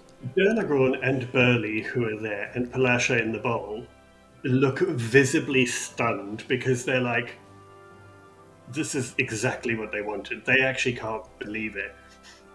Asta can't believe it either. They look slightly stunned. And Mr. Light stands up and says, join me on stage, everyone. We are ready to crown the Witchlight Monarch. And they all applaud. The light hits Asta, and he holds his hand out for you to join him on stage. Mona briefly loses her shit, but then remembers her job and is like, I think he was really hoping it would be him because of the plan, but now that it is him, he's realised that he's got to get up on the stage in front of all these people and not fall over. No pressure. Yeah.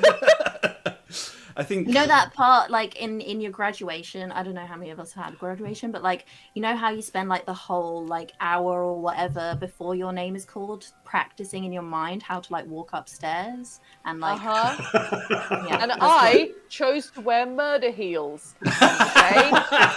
So rookie mistake, my friend. Rookie mistake.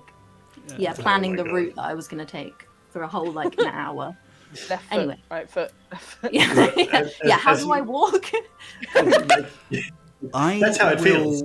I can't throw my voice per se, but what I will do is I will create a familiar purring sound just behind Asta's ear, like a reassurance.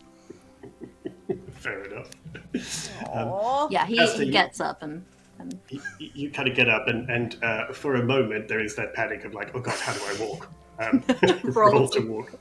No, because I'll probably fail and fall over. Don't give him ideas, Nikki. Actually, you look to the side and you see Mona there trying to look professional, but beaming with pride. And you hear this little purr behind you, and you feel strangely confident, and you're like, wow, this is my moment. Yeah, I can do this. And you proudly step forward. Mr. Light holds his hand out and welcomes you up on stage. And as you stand next to him, he says, "Well, perhaps a few notes are in order.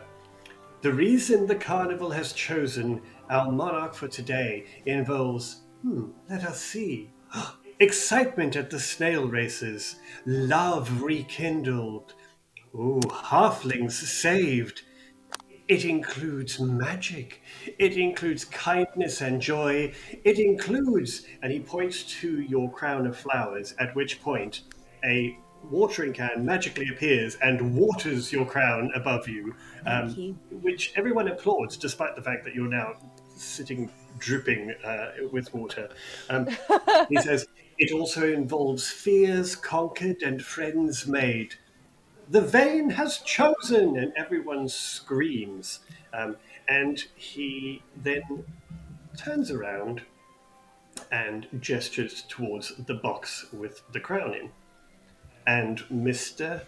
Witch comes forward, bumbles forward in his rather weird shape, and he goes to reach for the crown. And you can see that there is a kind of exchanged glances of some of the people who know what's happening.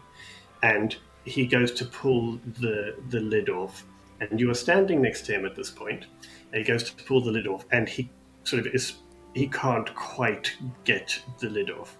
Can I see the watch at this point? Like, is it on the side of him that's like facing me, or is it in the other You can. So you are standing. If you are facing the audience, he is standing on your left, but he is turned to get the box. So the watch is on the side next to you. On his right, my left.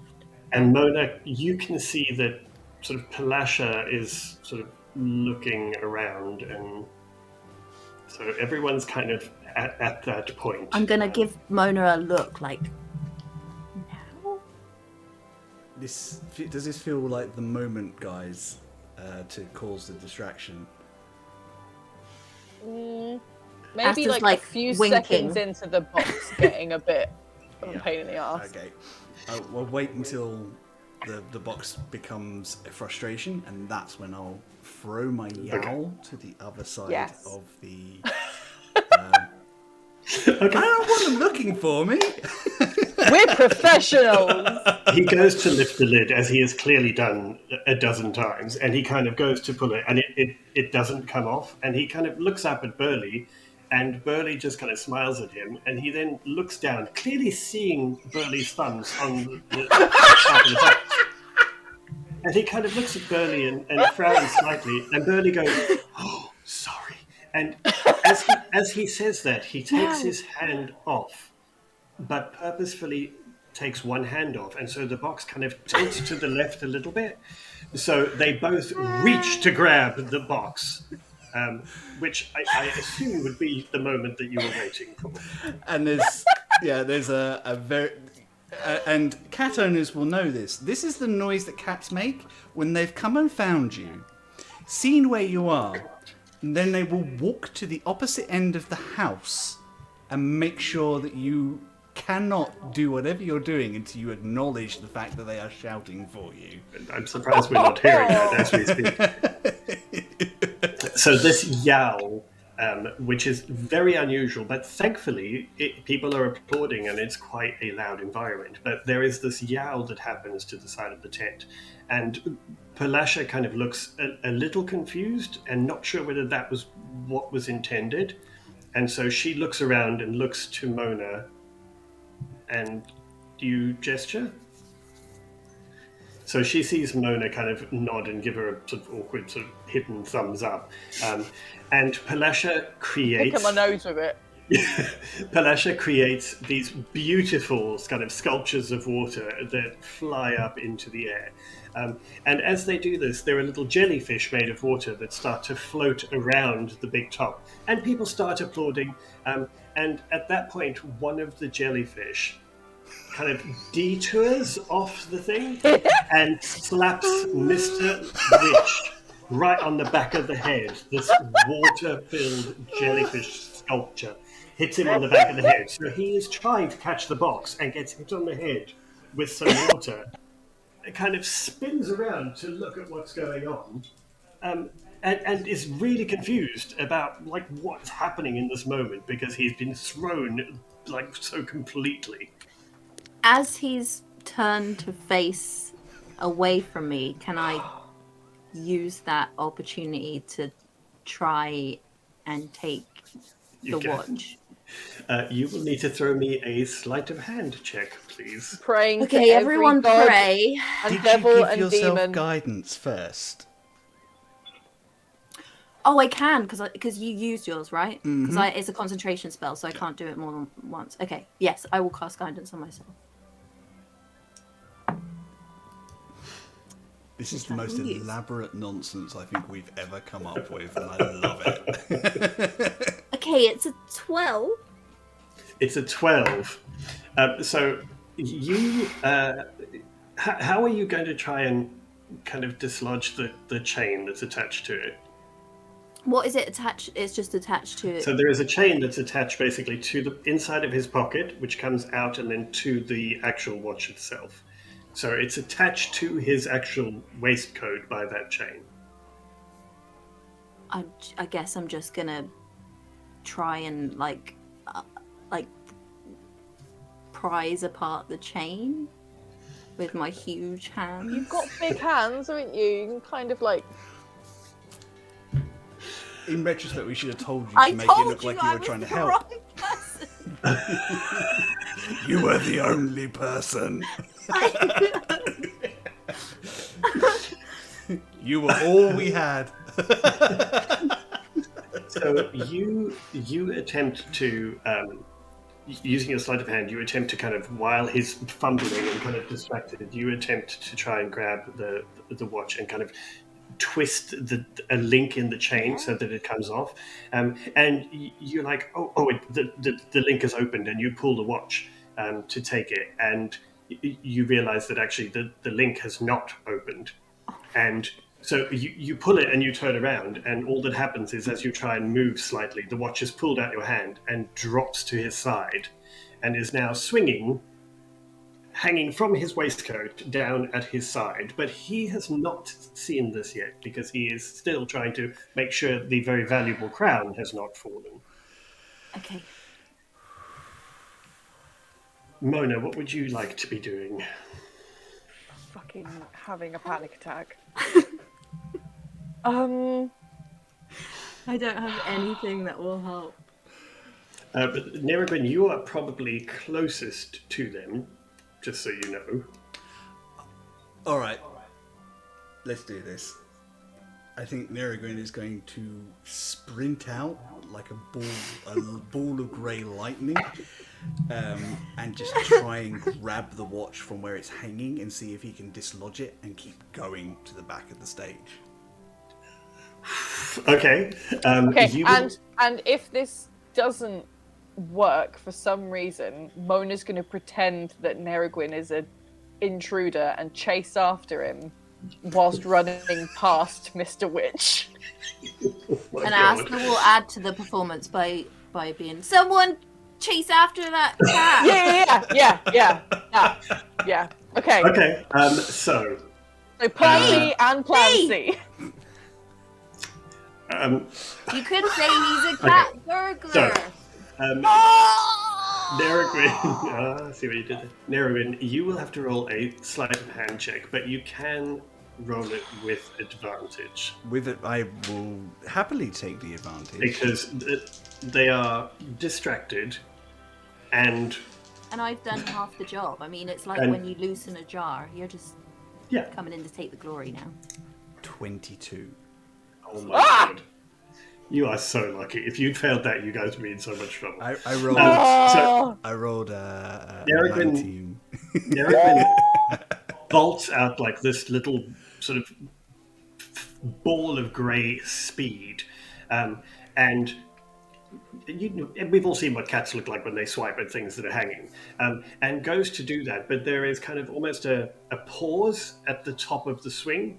And Mona, from where you are holding your breath, you can see that a little claw comes out and Nerogrin uses his claw to just open that link that Asta had managed to break but not open. See, I did most of the work. You're just coming Enough along so to that take the glory now. the watch drops off, and kind of you see it kind of tumble, and then this little ball of fur is gone again. At that point, Asta, you're the only person who's close enough to notice. You notice that there is a kind of a weird feeling of motion next to you, like almost like a sort of haze in the air, and you see that it now looks as if the chain is attached to the waistcoat again. I take a look at our Kenku friend and I just give him a wink. The Kenku friend literally just sort of looks around and has no idea what you're doing at all. Mr. Witch now kind of puts his hat back on, which has been knocked off by the water, looks at Palasha, who goes, oh, and looks kind of mortified, and looks at Burley, frowns at him, and then takes out this crown. And in his hands, you see this incredibly elaborate, beautiful gold crown of golden butterflies with inlaid blue and purple gems on all the gold. Oh my god.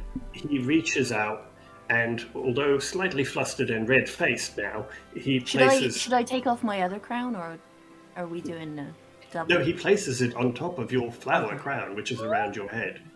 And he places it, and it fits perfectly. And as soon as it's on, it fits absolutely perfectly. And Palasha begins to sing, and the music kind of builds up. And Mr. Witch kind of steps to the side and looks a bit kind of like, obviously doesn't know exactly what just happened. And Mr. Light puts his hand out and offers you a step down and takes you on a victory parade of around the big top. And everybody's kind of screaming and people are throwing flowers at you. And Palasha is singing. There's magical fireworks going off all the way at the top of the carnival. And Mr. Light is walking around as if he has, in fact, won it. He's very proud as he takes your hand and escorts you around. He is a very flamboyant, elegant man in sort of red and white checked, almost like a harlequin outfit, but it sparkles like it's made of sort of mirrors. They're so extra. I love them. And in their sort of hand as they walk is Asta in tattered, patched, very plain clothing with a bedraggled, wet flower crown, beaming from ear to ear as you walk around. How tall is this Mr. Light? Is Asta a lot taller than him? No, he's tall, but you are taller than him, but he is tall. He is a very slender, tall elf. And, you know, he's definitely tall. Even for an elf, he feels tall. But yeah, you are still ever so slightly taller, but he is very slim and very lithe compared to Asta. Sorry to throw your narrative. Do you have heart of the two of them, Wayne? Do I have what? Yes, I do. Of the two of them for I do. Yeah, I'd love to see. Oh, yeah. I keep forgetting that. I beg your pardon. No, you're fine.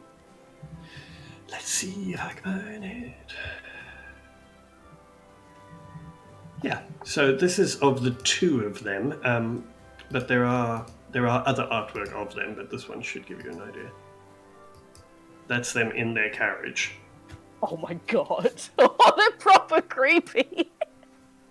Well, they are in fact Shadarkai, so they are essentially elves that are from the darker side of the Feywild. Dang. They are awesome. I like them. Yeah, Little it creepy. kind of, it looks like Jack Nicholson, Joker, and Danny DeVito hanging out. Amazing. What else That's do you what want I'm from your picturing now. Tuesday night entertainment, guys? Oh my god. The That's dream hilarious. team. Yeah, this is perfect. Thank you, Wayne. Anyway, that's fine. So Yeah, thanks, Mr. Light takes you on this little parade around with people crying and shouting and cheering you on. And eventually, as you come round, he does a very elaborate bow and kind of looks at Asta as if waiting for you to... Oh, right. And he does a bow as well. Not as graceful, obviously. And he stands beaming at the audience, and he outstretches his arms to everyone and he says, "The carnival is joyful because of you. Thank you for joining us at the Witchlight Carnival. Enjoy the rest of your evening. Once again, our monarch." And he gestures to you and everyone applauds. And as he does that, you can see the lights kind of dim slightly on the stage. And he smiles at you and says, "Well done. It's such a pleasure to have such a gracious Witchlight monarch. And don't you look splendid in your crown?" There was a pause there. Well, you are most unusual. Your flower crown and your outfit are very unusual. And but you are. He looks really surprised by this and like looks down like. He says, "You're well. I mean, he's wearing mirrors for God's sake." He says, "You are most fetching in your crown, and the Witchlight vein chooses those who have joy from within. So, crown or not, you are obviously a worthy choice for monarch. I thank you." And he bows deeply again in a very dramatic way. Asta kind of returns the bow, but like it's a bit awkward, and like the crown kind of falls off a little bit, and then he's like, "Oh." He stands up and kind of straightens it for a bit, and he then gestures towards Palasha, who kind of waves, and then her song begins to kind of quieten down, and you can see people are now leaving. And he says, "Would you care to come this way with us, and we'll guide you out of the big top. Please, come this way." Sure. And he follows. Durlagon has already left with Mr. Witch, and they have already gone wherever they go. So I want to just check one thing for you. As soon as you go back with him at the end of the celebration and things start to wind down, he says, "I am afraid while the honor will always be yours, the crown stays with the carnival." And he gestures to the crown, which literally just dissipates. And as you know from what Birdie said, it reappears in the box. So they have kept the crown, sadly. But I did want to just check something for you. So long as you still got your soggy flower crown, that's the real crown. Yeah, Of I get course. to keep that, right? The real crown was the flowers we moistened along the way? That's beautiful, Chris. That's beautiful. Um, That's the name of this episode. Mr. Light then takes Asta aside and says, "The crown is obviously for spectacle, but you do, of course, receive the charm of the monarch." And he presents you with a tiny blue butterfly in your hand. And using that butterfly, you can sprout a pair of butterfly wings.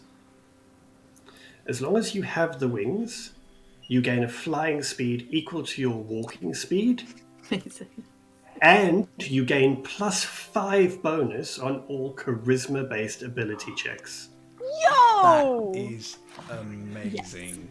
The effect lasts for 1 hour, and you have 3 uses of the charm before the butterfly will fly away. Oh! That's the coolest. Wow, thank you so much. This is beautiful. I mean, where am I going to keep this? I don't know. But very well deserved for the joy that you bring to the carnival. May I escort you out? And he gestures for you to leave the big top. Okay, Oh, that's it? We're not going to I thought we might have a little chat, maybe a cup of tea. I'm afraid we have a carnival to run. Well, it's over but- now, isn't it? You can't spare 5 minutes for your monarch. He looks genuinely thrown by this. Roll another persuasion check for me, because I have no idea what else to make you roll. It's a natural 20.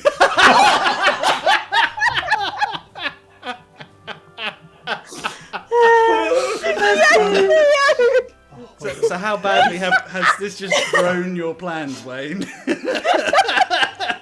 Right before. He before is 10. clearly he does not have any idea how to deal with this. He's never been confronted like this before by somebody who has got the monarch power. And he's like, wait, I mean, we wouldn't want you to be I'm sure we can have a cup of tea. I make a really good cup of tea, just saying. Oh, okay. Right. Right this way, and he leads the way and he's heading back towards where the staff area is. And you can see he clearly keeps having that moment where he kind of stops, and he's like, I don't know what's happening. Yes, I do. This way. Oh man. Do you walk past Thaco? You will I have just to walk past past Thaco, Thaco. and I'm like, Thaco does not expect anyone coming back with Mr. Light, so he's kind of just sitting there puffing on his pipe, and as you walk past, he kind of glances up, just thinking it's Mr. Light coming back, sees you, and kind of looks genuinely thrown by the fact that you are apparently friendly with Mr. Light. He's like, and you can see his brain kind of ticking over, where he's like, oh, did I screw up by being nasty to them? But why did they not say that? And you can see it's the first time I told you it was my first under. day. Mona, what are you and Nerigwin doing? Nerigwin? I mean, Nerrigan would have grabbed the watch and then dashed to somewhere to hide. I think Mona's going to try and find Nerigwin at this point. Because I can't see, because I'm assuming I didn't spot Nerigwin do what he did. How much is a dick is Nerrigan? That's a very good question. What did Mona see? Does she just see a lack of Nerigwin in the audience and is like, where the I fuck thought is you he? did see. I think you would have seen Nerigwin run, Okay. But you have no idea what else happened, and now Asta has just wandered off that way with Mr. Light, and Nerigwin has darted out that way under one of the flaps of the tent, and you By the way, I have genuinely don't no know. idea what I'm doing. I didn't even think that would work. Great. So, Oh man. Asta, as you walk through the kind of center, and you're heading towards that sort of the bigger wagon that you had seen before, Burley is coming back from the wagon where he's obviously been to take Mr. Witch back, and he kind of turns around and walks towards you, sees Mr. Light, and then sees you behind him, and he kind of nods at Mr. Light, and then kind of just frowns at you as he walks past. He's like, and carries on walking, and he goes to the front of the staff area. Mona, Yeah. what are you doing? I'm gonna. So, did I see Nerigwin run out the back? You would have seen Nerigwin disappear under one of the sort of flaps of the tent to the side of All the right. stage. Well, I think I'm gonna sort of pretend like I've been everything good here, everything's fine here. Yep. And I'm gonna go around the all back and seems see to if be I can above find him. board. Yeah, this is all up to code. Yep. And I'll go around the back and see if I can find Nerigwin. Okay, Nerigwin, are you there? Yeah, Nerrigan Nerrigan's run off. He's going to have an adventure by himself. No, Cool. Yeah, Nerrigan has got the pocket watch and has found some long grass to hide in, likely. Okay. And is waiting for I'm his assuming friends to appear. I'm assuming no one else is back here, right? Well, most of the staff are now still in the main part of the carnival. Okay. Well, and then I'm sort of hunched over a little bit, going Nerigwin, where did you go? The correct term is pss, pss, pss, pss, pss. how to summon a cat.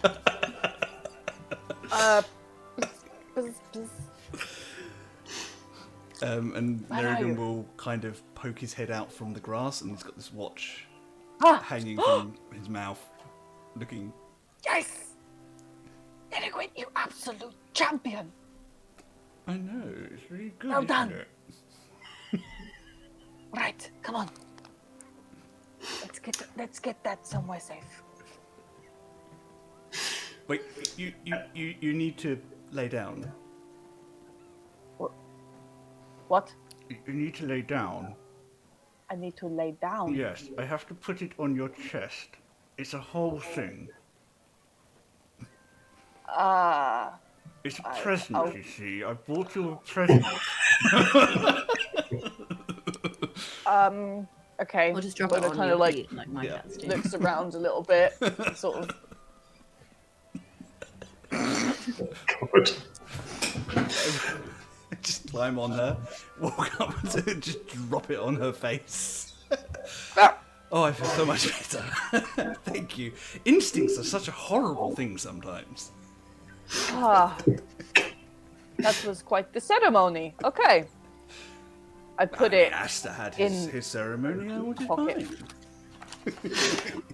I put Speaking it of in which- my most secure pocket, of which I have tons. Yeah, I sure. put it in my most secure one.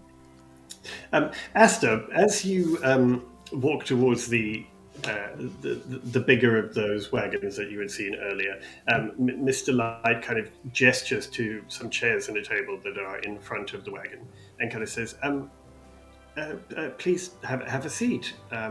Thank you. I'll be back in 1 minute. And he goes into the wagon and I'll you hear... start brewing the tea. And he gets out his tea No. kettle I'm and sure his we can.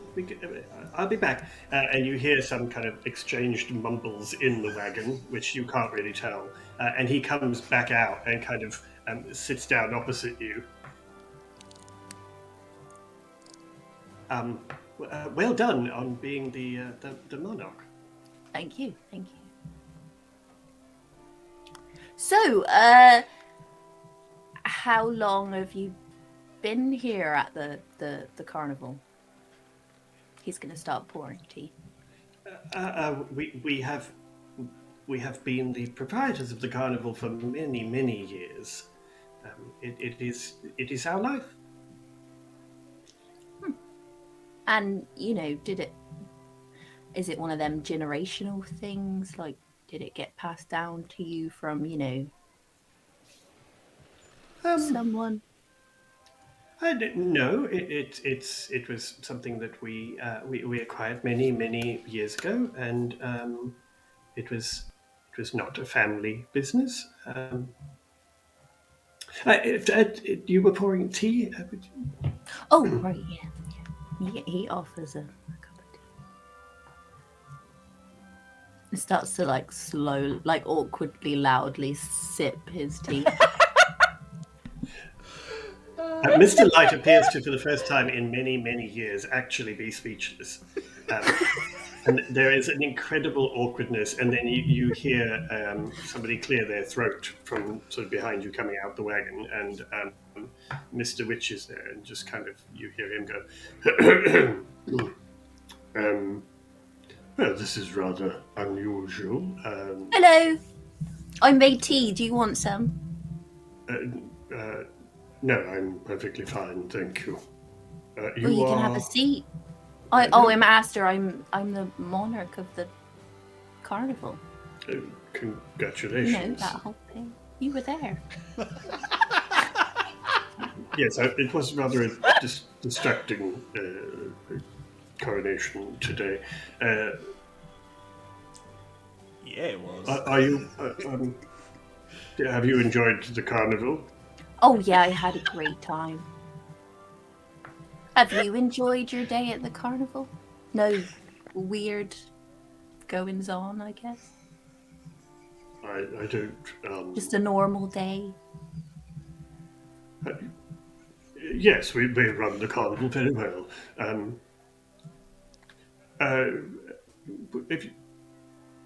Would you We were excuse just me? chatting about how you came to be proprietors of this carnival. It's a very long story, and we have Oh, been for I've many. got loads of time, don't worry.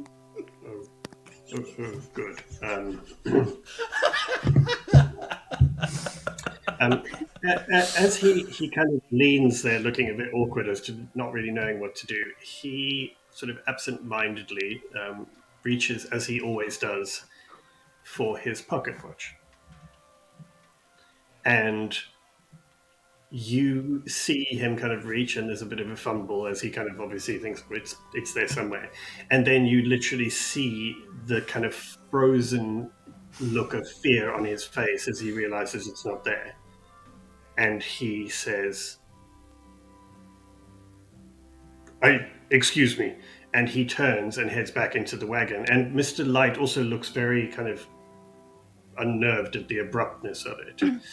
Is everything all right? I mean, I'm sure it's fine. maybe we should go see if he's okay. No. I think it's much better if we just stay here. In fact, if you would excuse me for a moment, and he steps round you and back into the wagon, and you hear some raised voices and some noises of somebody obviously kind of looking for something, and then there is silence for a moment, and you have a kind of awkward moment, and then you have a feeling someone is kind of watching you, and you look to your side, and they are both standing, towering above you as you sit. And Mr. Witch says, "Would you care to tell us who you really are?" I told you my name's Aster. I'm the monarch of the carnival. We've been through this. You were there. You crowned me. You might do it again. And as you say that, there is just nothing but blank stares from them. And that's where we're going to call it tonight. Oh. Oh my This is so intense. It's like a heist gone wrong. Oh god. Oh, gone right. Oh no, right. Ah! So close and yet so far. So, thank you to everybody for joining us. No, don't call Ross Kemp Daddy. What's wrong No, with you? no. God, Right, there's something that's it. very You're disturbing blocked. about that sentence. Booted. I'm going to report that. I am very grateful to you all for being here and for sharing this completely, utterly unpredictable chaos with us. I'm supposed to go to bed now. Yes, I know. How am I supposed to go to sleep? Hey, I mean, you could count monarch butterflies. well, Esther's clearly Charlie's out. And I... Anyway, I hope everybody enjoyed the stream this evening. It clearly did not go as anybody planned, least of all me. But thank you very much for being here. It was so good, Theo. That was so good. all I have written down is chaos. Just manic I scrolling. don't know what came over me, honestly. I love it though. You were so in the moment. It was so in character as We're well. not It was gonna have a cup of exactly tea. what I would expect Asta to do. It's the sort of thing that Mona and Nerigo would be like, stop. Yeah, but you weren't there. This is what happens when I'm left unattended. Right, well, if Oh, you would like shit. to find out what on earth happens to this whole situation, please join us in 2 weeks' time when we are back for the next episode of The Wild Beyond the Witchlight, where there is even a tiny little chance that we may actually find the Fey Crossing. I'm not going to guarantee, because at this point, I have no idea. The game. The whole reason we're The reason we're here. So right. where does on this one, Theo, where does Asta end and you begin? Oh, it's a blur. That's a Thank you. blur. Thank you so much for joining us in the chat. This is hilarious, and I cannot tell you how much we appreciate you guys joining us. Thank you to our regulars for being here, to Luke and all the people who join us every week. Thank you so much to our wonderful friends from Wicked Game, who are amazing at supporting us and also have the coolest story happening on their stream, which is in fact Tomorrow. on a Wednesday, tomorrow. So please check out Wicked Game. Their details are in the chat. And our incredible friends from Dice and a Slice, who are doing all sorts of amazing things apart from their incredible podcast. So please check out these wonderful people and support fellow creatives and people who are doing really cool creative stuff to bring a bit of joy to the world. And from me, thank you very much to everybody for joining us. Like I say, we'll be back in 2 weeks on Tuesday with Wild Beyond the Witchlight, and we will also be back with Some Other Heroes, which is on a Sunday. So please join us for that. And if there's anybody you know that you could share our links with or our socials, we would really appreciate it, because we are loving building this community and telling our story. Anyway, enough waffle from me. I would like to thank my cast and ask them please to give us some information about how we can support them. Charlie, would you like to start? Before Charlie starts, I would just like to say, I'm not sure if I'm allowed to tell people this, but Charlie has just been basically now has representation from a literary agent internationally. So we are very excited, and I would like to just publicly congratulate her, because it's Charlie! Really deserved. And on that note, she can now tell us how we can support her, apart from her remembering us in her credits when she's famous and takes over. Yes, well, I suppose I'll mention you briefly. I had a brief dalliance with some other heroes. Yes, a brief bit in my time, you know. Yeah, it's proper cool. Yeah, an amazing US-based literary agent signed me to her roster yesterday. So, well excited. So hopefully some of my stuff, which you can find charlievince.com, there'll be some more publishing-based things. I have many cool book ideas that I want to get seen by her, namely my graphic novel Tundra, which is amazing. Yes. The project information is all on my website, but that's something that I really look at want. it now. Go Now. Go. And there's still some stuff at discount on my shop at the moment as well. So that's me at the moment. Thank you ever so much. Make sure that you send this to all your wonderful nerd friends, because we like collecting all the nerds. That sounded weird, didn't it? Yeah. No, it didn't. It was just right. On that note, I don't have any huge exciting news. Oh, I do have. I've still half got an accent. Sorry. So sorry, I've still got my accent stuck in my throat. Excuse me. Theo is method, I you see. have just relaunched my Patreon site. So if you go on there, you can sign up and get cool, like, behind the scenes things that are only available for patrons. And yes, some cool, like, rewards sent to you every month. So check that out. That is linked on my website, which is theoblueillustration.com. Thank you. And Chris? Hi, I am Chris Mepham. You can find me at Chris Mepham Art on the Instagram and at Chris Mepham RPG on Twitter. I have sorted out my pricing, and I am just reorganizing my website at the moment. So within the next couple of weeks, I should officially open my commission slots for the first time ever. Which is a huge step, and I'm very nervous and very excited. And I'm really looking forward to that. Everybody make the most of that. Chris's character art is stunning. Thank you. Yeah, look at it right here in the corner of my book. This side? Everywhere. I don't know where I'm pointing, so I'm going everywhere. Yeah, I'm trying to look at the stream, but there's a delay, so I'm just holding my hand. It is this side. Yeah. I can't even say left or right because I don't know how you're... Yeah, so... Beside that, I'm obviously back on Sunday with this amazing lot DMing our other stream at 3 p.m. So please come and join us then. And we are joined by the amazing Misha Maram at Feline Trickster from Wicked Game, Who's an absolute babe. absolute babe. I was going to say for less chaos, but I'm not sure that's true. No, different sort of chaos. Yeah, Different can't sort of guarantee that. chaos, yeah. So, yeah. Cool. Thank you very much. Thank you. Yeah. And if you would like to follow me, my socials are WayneFic01 on pretty much all the ones I'm on, and my website is waynefic.com, where I talk about branding and various other bits and pieces of design. Thank you again for joining us and for letting us indulge our weird storytelling chaos. And hi, Mum. Love you, Mum. And hi, mums. Nikki has poked you for your newsletter.